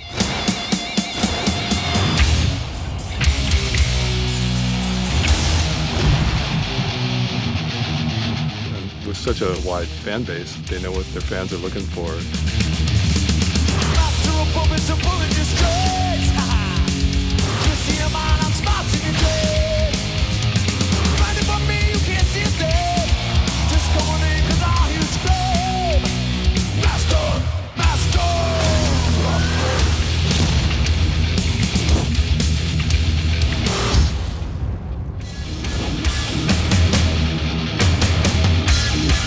Like a full week of pre-production in the Oakland Arena, and that was sort of the only chance I was able to get, like, where they'd stop between songs. I could run out there and move a mic, or if that mic doesn't sound good, let's try this. The guitars are in isolation boxes underneath the stage, so you can't really get in there to make a change, but at least it's isolated, and when you get it right, no one can knock over the microphone or something. Where the drum set's a whole different thing, because you're in the arena, you've got a PA, the whole PA is hung up above them. You got a lot of sound pressure coming from above, so what can you use on top of the kit? What sounds good in the studio might not sound good in an arena, and that is the case. There were so many options because of the way they mic that band live, which is a beautiful thing. It was just a matter of choosing what those were going to be. We also knew in the beginning, once we established James's guitar sound, Kirk's guitar sound, the ever-changing bass sound depending on what acts he was using. Once we established that, then we just always had to make sure that we honored it as we went from night to night. And because of the consistency of the way they mic that band and how professional that tour is, it was really consistent. What wasn't consistent is the audience. You can't really rehearse that until they're there. And once they're there, the band has to play a show. The audience participates a lot in a lot of the songs singing. And also because it's in the round, you don't have this traditional stage at one end and the audience going back and back and back. We hung mics from the ceiling all around. And then when you're mixing, now you're sort of in a more traditional scenario where the band is in front of you on the screen. How do you translate that circular mic pattern into something that surrounds you while you're in the theater? And the other thing that would happen is that there were problems with, for example, a crane deciding, okay, now the crane's coming through, it'll be taking out all of your audience mics. What? So the first night was without the crane coming through. The second night was brand new mic positions for all the audience. So then the challenge there is how do you make the arena sound the same? How do you get that audience to be consistent? We had to do a lot of sounds that bridged concert to narrative. Do sound effects do that? Does music do that?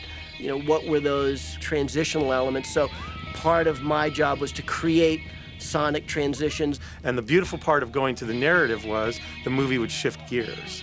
You would now quiet everything down, and you're going to start putting some nice stylized atmospheres and some really nice sound opportunities for the film.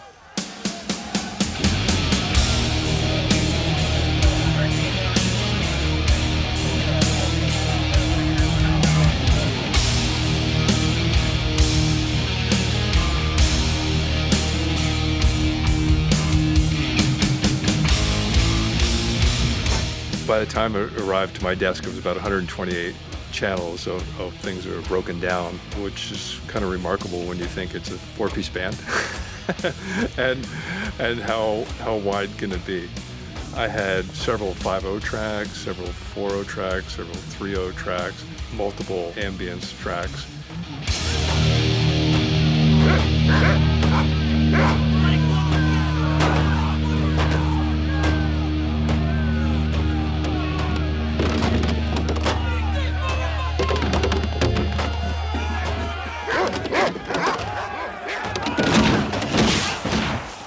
course of the process, we were sweetening, we were adding, we actually brought in tracks that were subtractive from the mix, so that if we wanted to change the EQ level of a particular guitar or snare drum, we could phase invert it and subtract it. So it's probably some of the widest Pro Tools sessions I've ever experienced as a mixer, but it went through almost a year of grooming by blending various concerts by the time it arrived to my desk.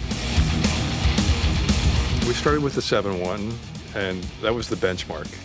And we went to the IMAX format next, which is a different style of bass management. And we wanted to take what we had created in the 7.1 and find out if there's any way to enhance that experience or at least match it. So that was the benchmark to go from there. And then the decision was made after we had finished the 7.1 mix that we were going to do the first Dolby Atmos concert film, which we were excited about, which brings in a whole nother level of speaker arrays. And we wanted to keep the integrity of the punchiness and the aliveness of the 7.1 mix, and then find out if there's any areas we could expand and blow out into the other formats. I come from the music world, and one of the big hurdles is always coming up with a good mix that sounds good everywhere. So, you know, you're doing a mix, you've got it in your control, and you got the near fields, you got your big speakers on the wall, you check it in your car, check it in headphones, check it in earbuds, whatever. How's it sound on a laptop? All these things. I've got 10 different things that I check stuff on. And I always feel like I pretty much cover my bases. In the movie world, you're dealing with a field that there's no way you have access to it. You can't make it great in every theater, especially the ones that have blown subwoofers. But how do you make it great in a big room? How do you make it great in a small room? How do you make it great in a room that's got really tired drivers? It's just an interesting thing for us to try to tackle. And we did take it around town, and from what the guys that are from the movie world, more than they normally do. And sometimes it seemed a little backwards to some of the guys because it felt like we should be mixing for the greatest possible situation. And my thing was I want it to be great in the greatest possible situation, but I want it to be pretty rad in a ragged theater in the middle of nowhere as well. And how do you do that and take care and making sure that it's good there too?